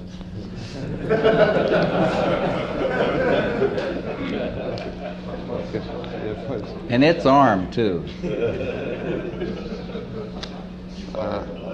Okay, our next subject is the solar wind composition. Dr. Meister?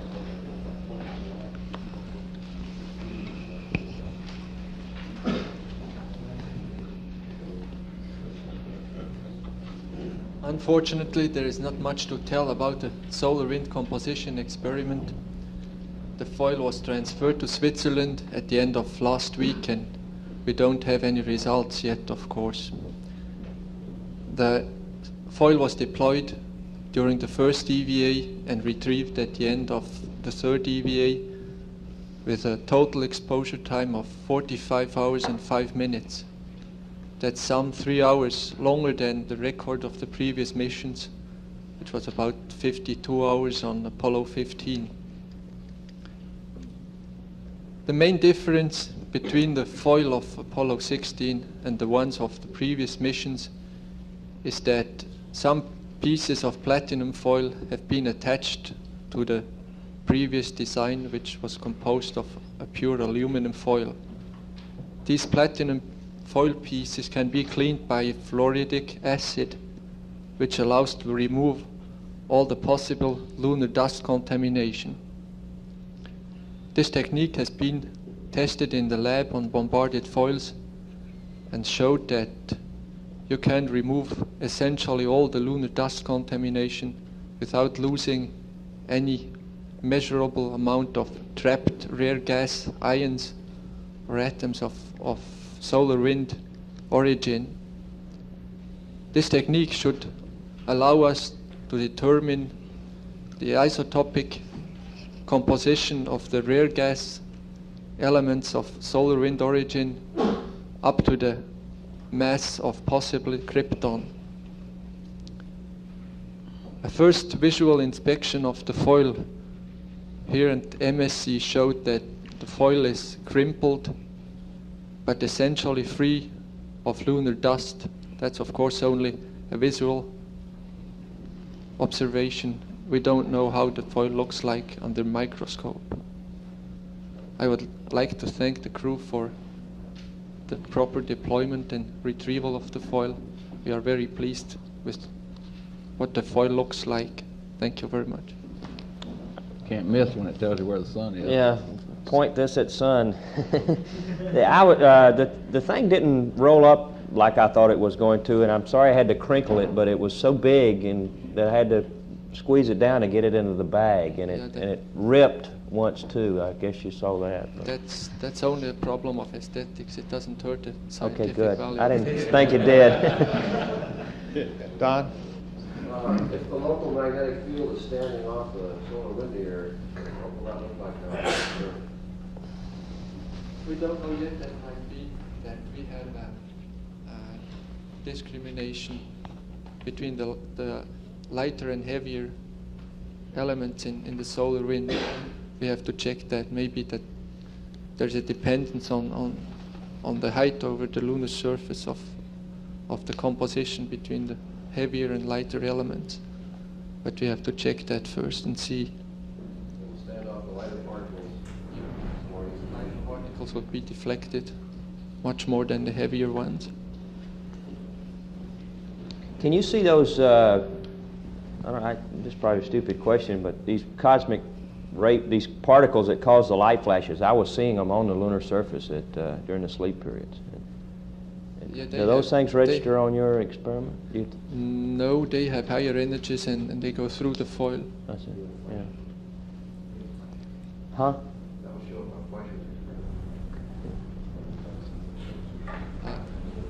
While the gloves are bulky, could you tell me the difference in the material between the time you deployed and the time you brought it back? Is there any realness or anything you might have observed? No, no difference there. Looking at it one time out the window, I thought I saw some white streaks on it, but that might have been just the way the sun was, or it might have been those platinum strips that I'd never noticed when I emplaced it. I really don't know. It just looked like it had a couple of randomly oriented streaks on it to me from the limb window, but when we rolled it back up again, instead of rolling straight up, it rolled out in a big long thing, and I had to redo it again, and when that happened, I ripped it and then had to crunch it down. We don't see any difference between the foil we sent up and the foil that came down, except of some lunar dust on it. Nothing else. Can I ask the crew a question? Do you have an idea how the foil was oriented? Was it essentially vertical to the photographs? I mean along the gravitational force lines, or was it reclined or inclined? It's hard to tell it from pictures. You can't tell it from the picture. I think I put it in almost parallel to the gravity vector there. It's on a slope, a little slope, but if I recall, it's aligned almost vertically. Okay. Thank you very much. Thank you. The next subject will be the cosmic ray detector. Dr. Bob Fleischer. See here? Oh, okay. Now here. The PIs couldn't be here this morning. They're busily at home studying the data that they got back. I have some words from them that I'll pass along as to what they think they'll be able to see. They are very excited about the possibilities they have. Early in the mission, there was a solar particle event that occurred, which will enhance their data very significantly, they think. They think they'll have the opportunity to see particles from the sun that on an ordinary mission they would have never had the opportunity to see. When they got the experiment back, panel 1 did have considerable dust on it, and this, from the best we can tell without any analysis, came from the landing itself, from the blast up from the DPS. Panel 1 was hot. In the taking the panels apart, panels 2 and 3 were cooler, and panel 4 was of the same order of temperatures as panel 2 and 3. The cosmic ray data itself in the plastics appears to be degraded somewhat because of the temperature, but they're very hopeful that a great part of the data will be retrievable. At the first look on panel 2, Dr. Fleischer says that the number of particles they see on the plastics indeed are a great deal higher than they would have nominally anticipated, indicating the effects of the solar particle event. And they really haven't in detail etched the plastics or analyzed them. They're just beginning to do that. They think they are usable. Yes, the plastics. I was really surprised because we had some lengthy discussions about this pre-flight, and I could never understand how we're going to fly this rascal to the moon and get it there with these long periods of attitude hole that we're going into where it might see plus 250 all the time. And of course, I'm sure those 3 revs in lunar orbit prior to landing didn't do any good either, because we were oriented many times so that we were facing with to maintain communications. We had the sun shining on that rascal all the way around. And I really think those 140 temperatures that we saw on the panels, if you go back and look at it thermally, you're going to find out they had to be there long before we ever got the thing on the ground. And I was really concerned about that as to why we didn't put some kind of shielding over it, but it was too late, I guess, to do that sort of thing. Well, the thermal design was such that it could sit, I believe, in direct sunlight almost indefinitely without any degradation. It's the IR heating off the lunar surface that really cooks it. That's what the thermal people say. I think, and it's hard to say, and we did see the early picture did show that the temp labels had already changed early at the beginning of the EVA. They were black first time we looked at them. And a guess is the 15 hours, the thermal analysis says if there's like 15% dust on the panel after 20 degrees of sun angle or so, you'll sort of exceed the 140 degrees on the frame. It appeared that there was probably 50 or 60% dust on the lower part of the panel, or maybe even higher than that, and it spent about 15 hours on the surface. So it may have just turned out to be a number of problems that are probably ones that could not be avoided under the circumstances that caused that lower panel to overheat. It was the hottest, and the next panel was about 20 degrees cooler, the best we can tell, and the third panel up was 10 degrees cooler than the second panel. So it seemed to be a dust problem, but it doesn't seem to have hurt the data too much. Panel 4 was the one which we were afraid wasn't going to be activated because of the anomaly on the red lanyard. But after they have taken the panel apart, apparently every portion of the experiment was activated to some degree or another. The neutron portion was partially deployed, and they think they will get some data from it. Is not as much data statistically as they wish they had. But every portion of panel 4 does look like it will provide some useful data, and they have a lot higher hopes now than they did when they first saw the gear. Apparently the problem, and we haven't sent the hardware back to the manufacturer for analysis, but apparently was a malfunction in the assembly of it that caused that thing to jam. Well, we could have pulled, if I'd have known about it at the time, We could have got that pair of pliers out of there and pulled harder. The investigator's opinion was it would have done no good. Wouldn't it was help. Very severely jammed, and he doesn't think any additional effort would have freed it. It was jammed pretty bad. Okay. But I think in all they're very excited about the data, and I think they're very optimistic now that they'll get a considerable amount of data from it. Tim, it's probably worth mentioning on those plastic panels that overheated that they did have calibration plastics in there, and they'll be able to, the effect of the overheat is just to anneal the tracks and reduce the track density.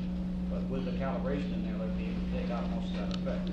The other thing is that on panel 4 is that those experiments which are activated by pulling the cord are only a small fraction of the total part of panel 4. So there's a lot of panel 4 that isn't impacted at all by the jam. That's true. So they'll still get a lot of good data, just as good data since the jam had never occurred. That's for all practical purposes. That's good. Okay, I don't think we. In fact, I'm sure you may find a fingerprint on there, but if there is, we really were careful to get it out of there, and we didn't. Once we got it loose, we gave it the usual 10 or 11 care in folding it up. So I don't think there's any crude fingerprints on the panel surfaces. That's correct. We looked at it very carefully, and it was, except for the bottom part of panel 1 that you could see, it was a spray pattern. It was very clean, and the PIs were very pleased about that. This solar particle event, do you have any notion when that occurred? Yes, it started on about, I believe, Monday, which was the day after launch, and went through about Wednesday. It's about a 2 or 3 day type event. I think the peak was must have been about Tuesday. There are some satellite data available, and I don't have that on hand. It was a small event, but for this solar cycle, it was very surprising that it happened at all during the mission, and to have it during the portion when the cosmic ray was deployed or available to accept data was, the probability of that's very small, so it's a very gratifying thing to occur. Tim, I'm curious about the dust being kicked up by the GPS. Did you guys observe any dust on the thing or any other part of the limb at that level? Because it's always been our impression that the dust is sent out in a pretty thin layer, that you don't get a billowing effect. Yeah, I'm sure it's sent out in a thin layer, but with all those vernal blocks around there, it's a possibility some of it could come back at you, that's for sure. Yeah.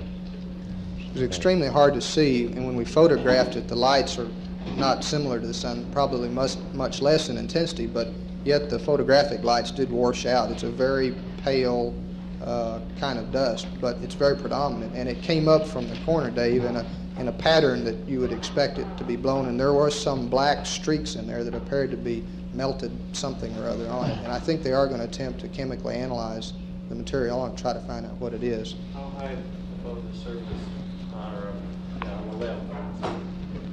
5 miles, roughly? The first panel must be about chest high, is it not? Yeah. Any other questions? Just one comment. That was the frame of that thing was hot. Really, it was hot. That was the only thing I felt through my gloves the whole stay. Well, it was jammed, and John tried to pull it out, and I was holding the frame, and I started feeling it through my gloves. Did you get any feel for why it was jamming or where it was jamming? Did you give any clue to what caused it? It's jamming at the base. Yeah, down at the bottom. Right at the bottom part. Yeah, it's something that broke free right at the base, and then it just came out like it had grease on it. Maybe we spilled some orange juice on it or something. No way. That's the only thing we didn't spill orange juice on. It's not that you didn't try, huh? It's a good cement, you guys. You ought to start thinking about that. Suppose that stuff to vacuum, boy. Okay, our next experiment was the far UV camera. Dr. Page? For the benefit of some of the geologists here, I'll recount the goals, purposes of this experiment, which were to obtain photographs in the far ultraviolet of the geocorona in the upper atmosphere of the Earth. I should have said these photographs, of course, include spectra as well. and solar wind clouds, possibly interstellar hydrogen, colors of stars in the far ultraviolet, and possibly intergalactic hydrogen. We had a lot of troubles, I guess John well knows.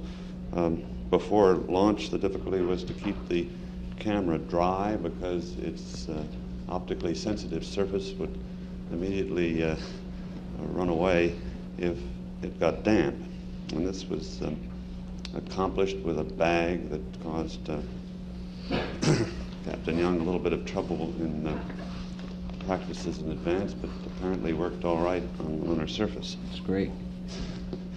The second difficulty was getting through the Van Allen belts without fogging our film, and I'll show you in a moment that we did that all right with a rather small amount of shielding around the film cassette.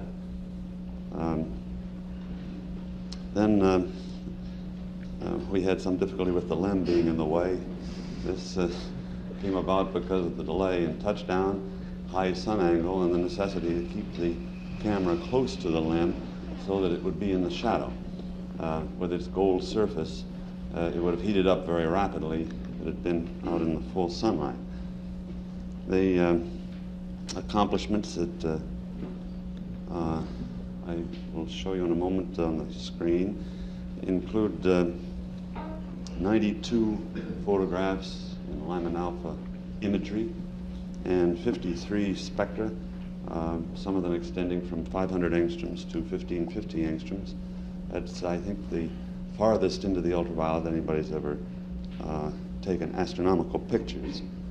We may get evidence of gases in the lunar atmosphere from several of our pointings which were low across the lunar horizon. And if anything were coming out like geysers of water or whatever it is, we'll certainly pick it up. The data on these photographs are extremely numerous, and it'll take us an estimated 6 months to a year to get them all out, which will be done with the big computer here at the MSC. So Dr. George Carruthers, who is the PI and who designed the camera, happened to be free today from work on an Araby flight, and is here, and will undoubtedly make comments whenever he sees something to comment on the photographs. Do we have the first slide?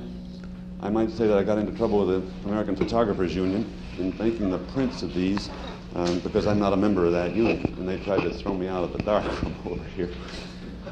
This is probably one of the most dramatic pictures of the Earth that shows auroral belts on the dark side. You're looking at the Earth with the sun off to your right. The south pole of the Earth is down, and that funny lip-like thing sticking off to the left at the bottom is aurora, we think, around the south magnetic pole. The most striking thing is the next lip up, which on the original you can see better than on this slide, goes around the full back side of the Earth. It's called the equatorial auroral belt, and disappears back of the dark side in the upper left corner. The third lip is another belt. It looks at first as if that was just all one, but there are two separate belts there, and it was quite unexpected. This photo... What's the dimension of the Earth's actual size? Well, you know, it's 8,000 miles across. It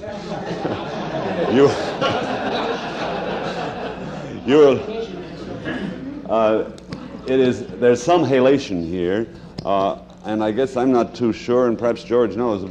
This is a special Eastman NTB3 emulsion, very, very thin. And of course, the exposure was made with electrons, not with light. It's an electronographic camera. But the dimension works out right. You can't see it too well on this print. There's a ring or a limit to the field, which on the originals is 30 millimeters across. It's 20 degrees in the sky, and the Earth is 2 degrees, and it checks out. So the dimension you see there is 2 degrees across the full diameter of the Earth. You say it's just the equatorial auroral belt. I think what I'm trying to say is once the third line from the bottom Is that the backside you've seen, or? No, you can't see through the Earth. No. That's why I asked you. Is the Earth covered part of the No, amount? that, the geometry is such that that is probably inclined 30 degrees to the magnetic equator and is an unexpected auroral belt. It'll take a little more figuring to figure this out. But What was the latitude of that third belt?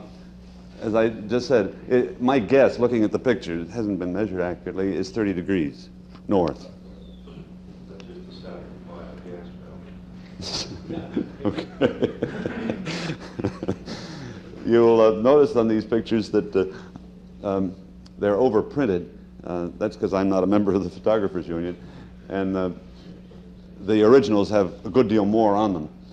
This picture was taken excluding hydrogen light, Lyman alpha. We have two filters on the camera, and this one is taken in light between the wavelengths of 1230 and 1550 angstroms. Now the next slide, yeah? Is the whole diameter you're seeing there, is that all the Earth, or is that twice what the Earth is? No, it's the Earth, just the Earth. The whole thing you're seeing is the Earth. The Earth, right. Not twice the image. No, it's as I said, the little halation, which makes it a little bigger than it ought to be. It's only But, a few percent. yeah, a few percent. Now in this one, it's exactly the same view. It was taken after John so accurately pointed the camera at the Earth. The Earth is in the middle there, and if you look real hard, you can see the dark side of it off to your left. This is the geocorona. The streaks are an instrumental matter. Actually, we have a barrier membrane that George put very close in front of the film to keep visible light from getting in there, and the barrier membrane wasn't quite uniform, and that's where the streaks come from. The circular thing on the right is an overlap, another defect. The little motor that advanced the film between exposures didn't pull it quite far enough for this one. And those dust specks, I guess, are my pipe tobacco on the slide. You know, Thornton, that rascally thing was moving. At first, it wasn't moving. The wheels weren't going as far as they did toward the end. No, we have a complete transcript of everything you said about it. Okay. And in looking at the film, which I've done in great detail, you can see the most serious defect in that film advance was during your short exposures on the Earth, John. Everywhere else it worked fine. And I have an idea that pushing the buttons so frequently sort of confused the motor, and it didn't turn as far as it should have. Well, in any case, you'll notice that the shape of the geocorona is as predicted by Dr. Meyer at the Naval Research Lab. It's got a dimple in the back, down sun. The sun is still to the right here. And our other photographs show that it extends at least twice as far as you see here off to the right. The print, of course, can be printed dark or light, and if I printed this one lighter, I'd have got the background all over the whole slide, and you wouldn't have been able to see as pretty a picture as this. Now the next slide shows the one further to the right. The sun is still to your right. The Earth now is off the edge of the picture to the left. This was one of the sequence taken through the night between EVAs 2 and 3. You see a star background here, and again the geocorona, those streaks which are not real, extending actually right across this frame if you print the thing lighter. Now the next slide shows the two of these combined, and I printed a lot darker, and I guess it's not as artistic an effort as I had hoped. The geocorona is hydrogen in 1216 angstroms, Lyman alpha, and the next slide shows the spectrum actually taken on that first slide. The spectrum dispersion is vertical, and that white band across roughly horizontally is Lyman alpha. And you see how strong it is. The Earth is in the middle of this picture, and the spectrum of the upper atmosphere is spread out on that vertical line from far ultraviolet down at the bottom to nearer ultraviolet up at the top. A bright line just above Lyman alpha is 1304, which is an oxygen line. And George, do you want to describe this in a little more detail?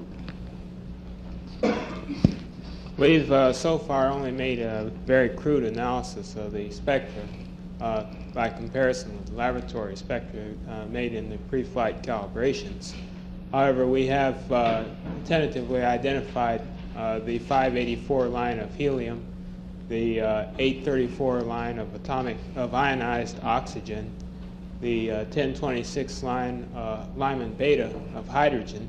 These three lines are the first spectral measurements in the Earth's upper atmosphere.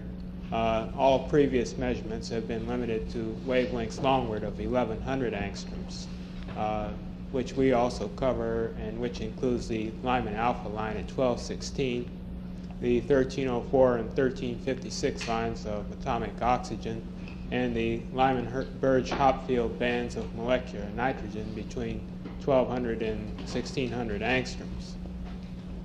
The Lyman alpha line, of course, is by far the strongest emission that we have seen in any of our spectra, and it's the only one that we have conclusively identified in any of the spectra that do not include the Earth. However, by comparison of spectra taken with and without our lithium fluoride corrector plate, which cuts off at 1050 angstroms, we will be able to determine whether we see a general background in the 584 line of helium and the 1026 line of atomic hydrogen, as we expect, though they will be much weaker than the Lyman alpha line. So you've got that other spectrum coming.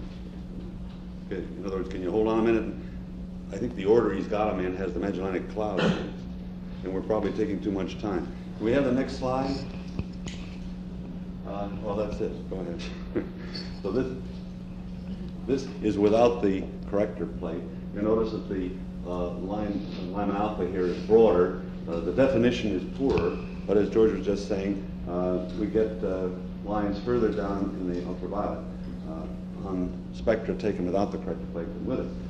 And you see here too, these other lines are not uniform. This is a spectrum that was obtained with the Earth off the edge here. So it shows that the geocorona goes right across this slide, as I said last time. By the way, that's 100,000 miles. And the other lines here show the either other materials in the geocorona or beyond the geocorona. I guess it's going to take a little while to figure out which are which. Go ahead. I didn't interrupt. Is that any more to say about it? The next two slides quickly show the, well, that's right, it's one. The Magellanic Clouds, which are, well, John was worried about what LMC meant, and this is the Large Magellanic Cloud, and that's the initial, what the initials referred to.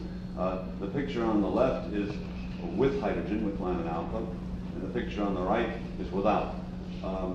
In this far ultraviolet region, all that you are seeing here are the very hot blue stars. And over here you see the clouds of hydrogen gas. So the difference between these two photographs is hydrogen. And we get the record of, well, the Magellanic Clouds are nearby galaxies, so we have a galaxy with all of the stars and nebulae and whatnot spread out in front of us to study. Carl Henneis has made special studies of these Magellanic Clouds and is very much interested and already has copies of these photographs for study. You notice that the hydrogen is not just from the Magellanic Clouds. The stuff up here is out in the open sky, and just what caused that background, I don't know. Is there any other slide? That's the last one. Okay. We had a couple of questions for John. One was that sticking, which had us worried. You talked about the instrument may fly on Apollo 17. Rocco is very interested in it. And so, what was the sticking? Did it continue right through? You didn't mention it in EVA3. It got worse all along. I just got the feeling there was some kind of hang-up in possibly long-term vacuum exposure or something to the operation of the way it was working in azimuth, and I never was able to. It never got better. No, it never got better. In fact, the longer it sat there, maybe the cold, it just seemed to get stickier and stickier. Toward the end there, every time I got to a new setting in azimuth, it completely destroyed the level. And we're unfortunate that we were on that slope right there. It's under the footpad of the limb, and so I had to go back and re-level it every time, and that was we really working at the limits of the levelability of the machinery, I think, there. And you see that it didn't make much difference. For instance, that Magellanic Cloud should have been out in the middle of the I know, and and you were off by that much because. But well, that's if we were on a level slope, there would have been no problem in getting the bubble right in the middle every time. And if the azimuth had worked easily, it would have remained level. But I sure don't know what it was. It couldn't have been dust that got in. No, we thought that was impossible. No, I don't think we had any. In fact, I'm sure we didn't have any dust on the legs up that far. The film cassette you brought back had very little dust on it. In fact, it looked brand new. Well, I hope if it got dust on it, it got it inside the limb. There was plenty in there once we got into zero gravity. Although I don't know how to crawl through 2 bags. That's why I was quite surprised there was no dust. In fact, we were disappointed because we were going to collect a little bit of dust off. Any questions from the floor? Yes. And I'm sure it got some dust on it when I removed it, though. I got a very small amount, which I'm illegally keeping in my desk. Don't tell anybody. The FBI will be around to see you. Did you see evidence of the magnetosheet or bow shock? So far, we have not seen any discontinuity in the upsun geocorona, which would be indicative of that. It just sort of dribbles off, but wait as you go sunward from the Earth, and there's no sharp drop. But we're really not out as far as the bow shock, are we? 10 Earth radii should have been in the middle of that upsun. I get you. Is it only? It's only 10. 12 or something. Okay. Any more questions? Okay. Next subject is the lunar geology investigation. Dr. Mulberger.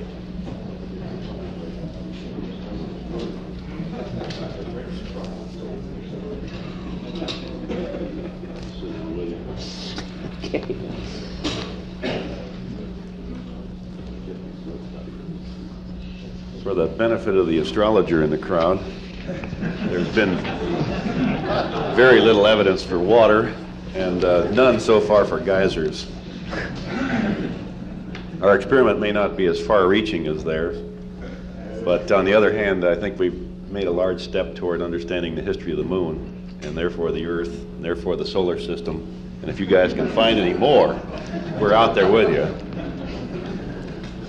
So far, we've completed the mission itself, and all major objectives for the pre-planned traverses were reached, and were sampled, and were described, and photographed. And as far as we can tell with our quick look at the photographs, all of these were done well. We've produced a so-called greenback at the end of the mission operations itself, which was a summary as of our knowledge at that time. It was based on crew observations, TV, and the pre-mission data. Included in that thing are station sample maps, which were derived from the TV in real time, and that was a very useful tool to us. A sample inventory, a film usage inventory, and a station locations, again resected from the TV pans. By the end of last week, we've received black and white 2-time enlargements of all film. These are the typical drugstore quality prints, and sooner or later we'll get good quality, so our analysis is very brief. We've assembled all the panoramas. Sample location studies are nearing completion. The film inventory is also nearing completion. The geological analysis is still in its infancy, and I suspect should progress rapidly now that we got all this inventorying over with. You guys took so damn many pictures, it takes time to get them organized. We've had one session with the crew and the LRL with samples, and most of our questions need samples in hand, and those I'm sure we'll be able to discuss later. And so the questions I've got relate more to surface observations that maybe we can amplify. And some of these are questions that we've asked you before, but I have a few Polaroid prints of these photos that maybe can jostle our minds and assist in refining some of the answers that we've gotten on the debriefs after the EVAs or on Trans-Earth. Our photogeologic mapping group primarily talked about rays by their whiteness. There were a few spots where they thought they were seeing dark rays. You recognize both light and dark colored rays, particularly the South Ray picture. If I could have slide 1, please, which is the South Ray panorama, and the print I've just given to the crew, a single frame from that. There I think we can see light and dark, and the real question I'm after is what led you to say that you were on or off a ray? And secondly, were there any visible differences in the rock types as you drove by or had a chance of sampling ray material? Is that picture upside down? Yeah. Turn over. It's upside down. Sure looks that way. The hills are at the bottom. Yeah, I think the thumbprint goes in the upper right. Could the projectionist give that a 180, please, around a horizontal axis? That one's got the same problem. There we go. Now it's a hill instead of a hole. This is your pan from station 4. Yeah, you see that black line coming over the. This photo really doesn't do that. No, scene justice. Polaroid prints never do. Well, I mean, you really have to see it to believe it. That white is so much whiter than the contrast that we're able to get out of the photographs. I think when I looked at it, my assessment of this, which is kind of bad place, was that it was a black ray coming out. The right rim there on the photograph. And it probably went right down that, as you know, that the photograph that showed the black area coming out of South Ray. Right. And there's a series of black blocks. There's a bunch right there. Left edge. Yeah, and there's also, and Charlie described this in real time, there's some more black blocks in there, and they seem to come out in ray patterns too. Don't you think, Charlie? Yeah. That rascally, that's one spectacular crater. That ray coming down the south right edge might have been the ray that made, or at least part of it, that made Survey Ridge, because it just ran right across those wrecked trap craters, and we could see it going all the way down. Is that the bright ray you're talking about in the lower right? This ray right here, Bill, came right through Stubby, right up over, and right out Survey Ridge. This one right here. So that was the source of your terrific block field there. Man, and just amazing how much rocks the rascal laid down. I just couldn't believe it. Trafficability in close to that thing would probably have been very interesting. Wish we'd had another EVA to find out. I'll fix the heat flow one. The reason we called we were on a ray was really an abundance of secondary craters and an abundance of blocks. And they thinned and thickened as we, I think, traverse raised, but we never did get totally out of blocks to the south, to the traverse to the south. There were always at least 3 to 5% of the surface had cobbles, and I say cobbles, 20 centimeter blocks and larger. And the blocks were generally asymmetrical enough to the crater, or the crater shape was elongated, or just a great spattering of craters is why you're calling them secondaries. I think subjectively we felt they were oriented from South Ray all the time. It was really just a subjective feel as we were driving by them. there were a lot of the blocks that were not associated with any craters. There would be a pile of a series of secondaries, but around for a couple of hundred meters there'd be more blocks. In fact, as far as you could see, there'd be blocks just scattered over the surface that were not associated with any secondaries. But the true secondaries were, we did see some that were classic, where they were, the ejector was downrange from, and it pointed right to South Ray. Station 4, for instance, was one that was... Can I have slide 4, please? I might add that these black rays and the black blocks that you see here were also evident at Baby Ray. Can you rotate that one too? And to a more, or to a lesser degree, the sampling at North Ray had an appearance of being black and white matrixed, black and white rocks also. The North Ray rocks. Yes. Do these black streaks go all into the crater themselves, down vertically down into the sides of the crater? At South Ray, yeah. That one on the left that you saw there was, you could track it over the rim and back right across the rim. And Ken, could you see that from orbit? You can see a lot of these fresh, look like black streak craters. This one, South Ray, does not have nearly the obvious dark streaks that run down inside and outside that many of the other craters do.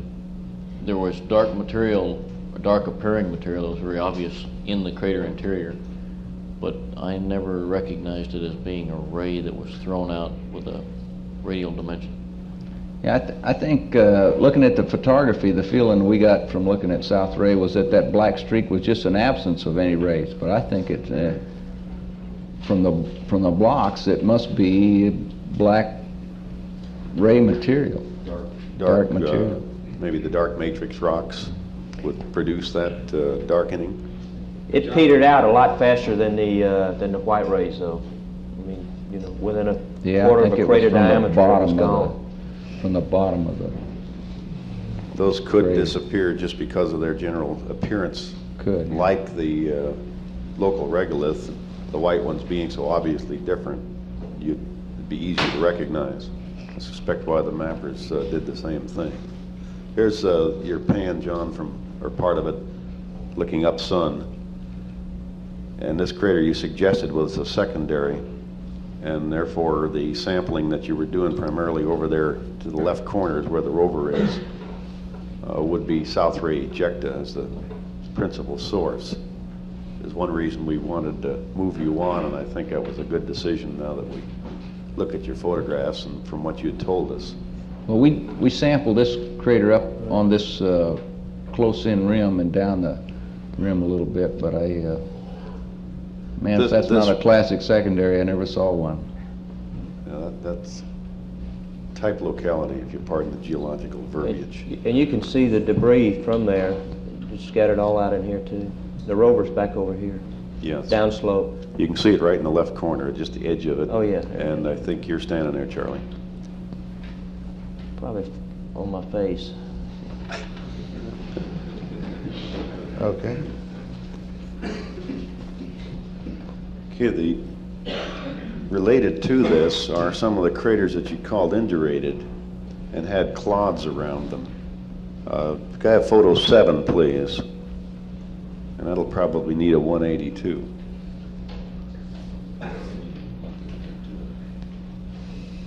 Oh, Plum. No, number 7. Oh yeah, that's Plum, okay.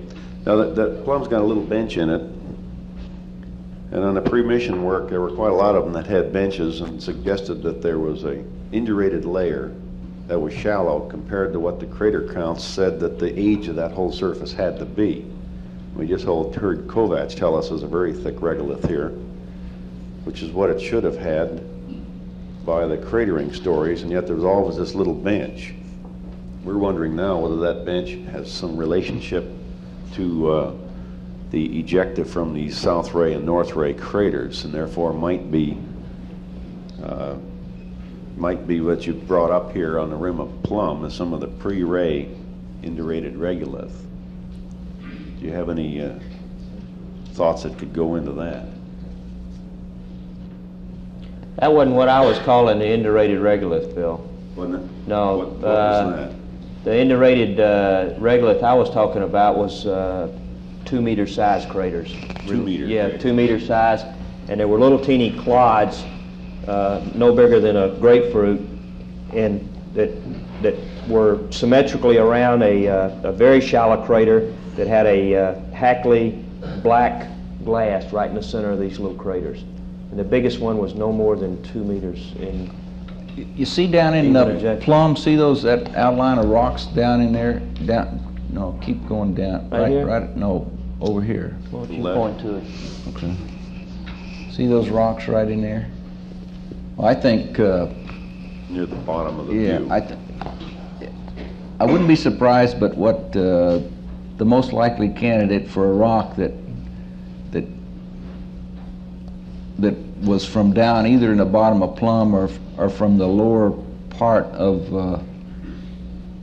Flag was that piece of rock that we chipped off of.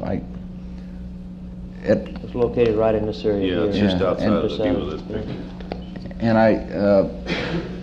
because that had been, that was well under it was a submerged rock, and I got the feeling that it was sort of local to the area.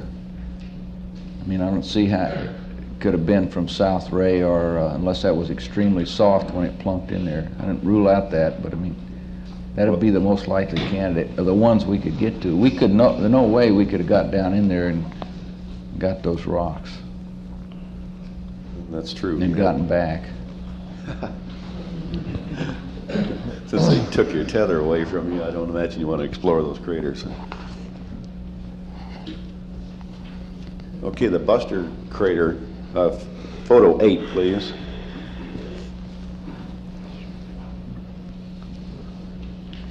This is your partial pan of Buster.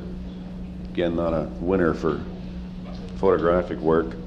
It's at least as good as the astrologer's pictures, though. You described that there was a southwest and northeast boulder field in here. We're looking almost down the sun, and I'm wondering, I can't tell in these photographs, could you tell whether there are blocks over in there, and therefore your impression of this streak across it could not be salted because you're looking down sun? Well, I might have been. I didn't really mean to say southeast northwest. The predominance of blocks in Buster were oriented in this direction, across out this way, which is northeast southwest. Yeah. And that's what you said. Yeah. And you're reconfirming that. Reconfirm that. And over in this area, there you can see some of the blocks, but not nearly as many as here. Now, we can barely see the bottom of Buster, but the bottom of Buster is covered with blocks that were up to 2 meters across and showed no orientation in any direction. My feeling over in here, due to there were blocks in this area, but they were not as numerous as this pattern in here. And so the blocks that you're on the side you were standing would have been derived primarily from that hole and not from the impacting material. It has the appearance of a secondary from South Ray in this kind of a photograph. Sure and the does. description of it. Do you not go with that interpretation? Well, if it is, it's the biggest one we saw. That is a big crater. From here to here was at least 50 meters. At least, yeah. And the size of those blocks and the depth of that crater, and South Ray is 6 kilometers away. That had to be one big block that pounded into there. And I don't know whether you can even excavate something that large from that distance. It's much too large to be.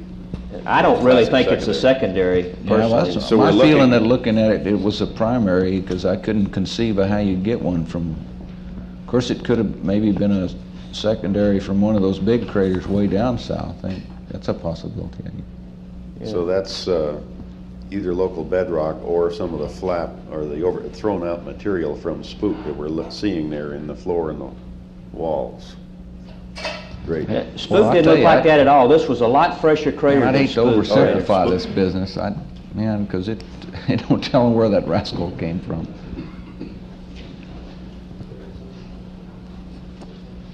Okay, I'd like to have slide 9, please.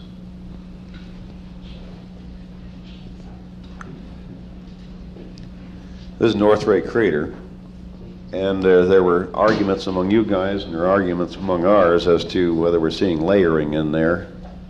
And I think the layering that you were talking about, John, is over in the right part where there's a dominance of blocks. Is that a true statement? Right there. Yeah, that's certainly one of the best candidates for... Yeah, it's just hard to imagine how the blocks would either all slump down there and end up at that spot or slump down there and end up there. You know, on our geology trips, we ran across a lot of contacts that was a great deal more subtle than that one right there. And that's why I picked it. There's a better view of that as you get on further to the north, Bill. I think it shows it a little bit deeper down. But there's certainly, if there is any... The right polarimetric pan is I should have had rather than the left. Okay. It was in use when I needed to make the picture.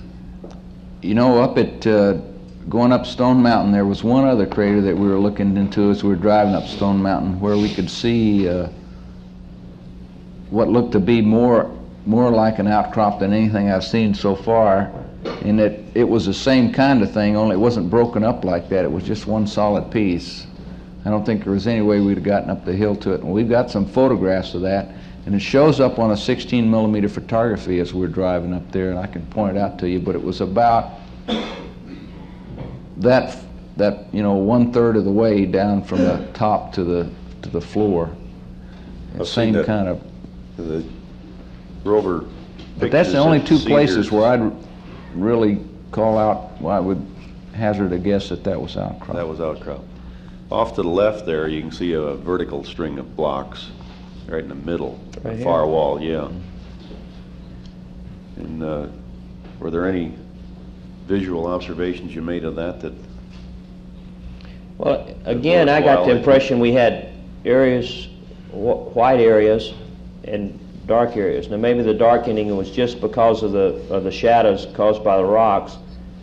But I got the feeling those were the dark blocks like house rock, and just like Over Charlie does, and I got the yeah. feeling there were places where there were strings of white blocks too. These rocks right here that are more buried and the regolith is deeper in this area, are all white matrix rocks. Yeah. Around this way, and really right out from this little block here is house rock sits here, and that is predominantly a black matrix rock.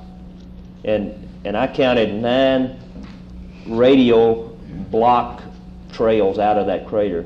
1, 2, 3, 4, 5, 6, 7, and there's a couple over in here that gave you the impression that you could track them from the floor all the way out over the rim, at least as far as we could see.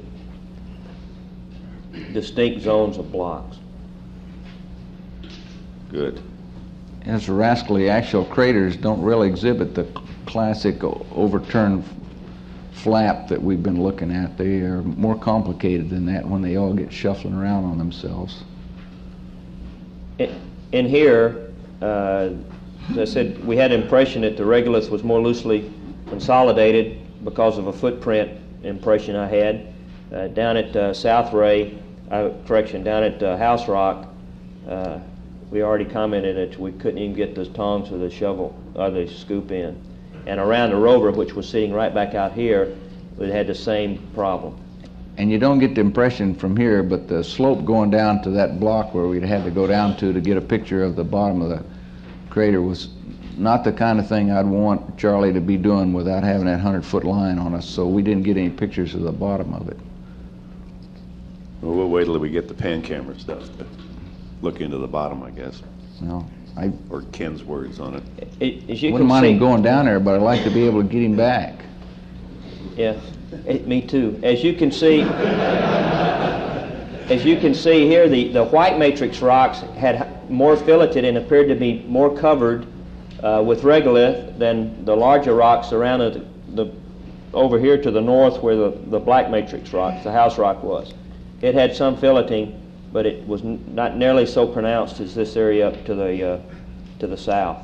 Would the House Rock TV pan do you any things you'd want to point at? I've got that up there in the slide if you want to. It's lousy, but it's. I don't think can so. Point things. Okay. It's a big one. How deep is that layer you're looking at? What depth below the surface, roughly? I guess it's a quarter of the way down to the bottom. Boy, it's really hard to tell. You know, that rascal is half a mile across. So some of those rocks sitting in there must be almost as big as House Rock. Yeah, it's really hard to say. We didn't ever see the bottom, and it's about a quarter of the way down from where we could see.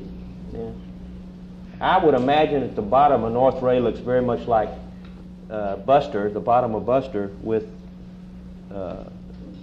bigger blocks. Yeah. Hopefully the pan camera will show that, but we never. Pre-mission photography. We just had a feeling you didn't want to get close to that beauty, right in this area. There was a bench down in here that you could probably have walked out on and seen a bottom, but you'd have fallen off. It would have spoiled your whole day.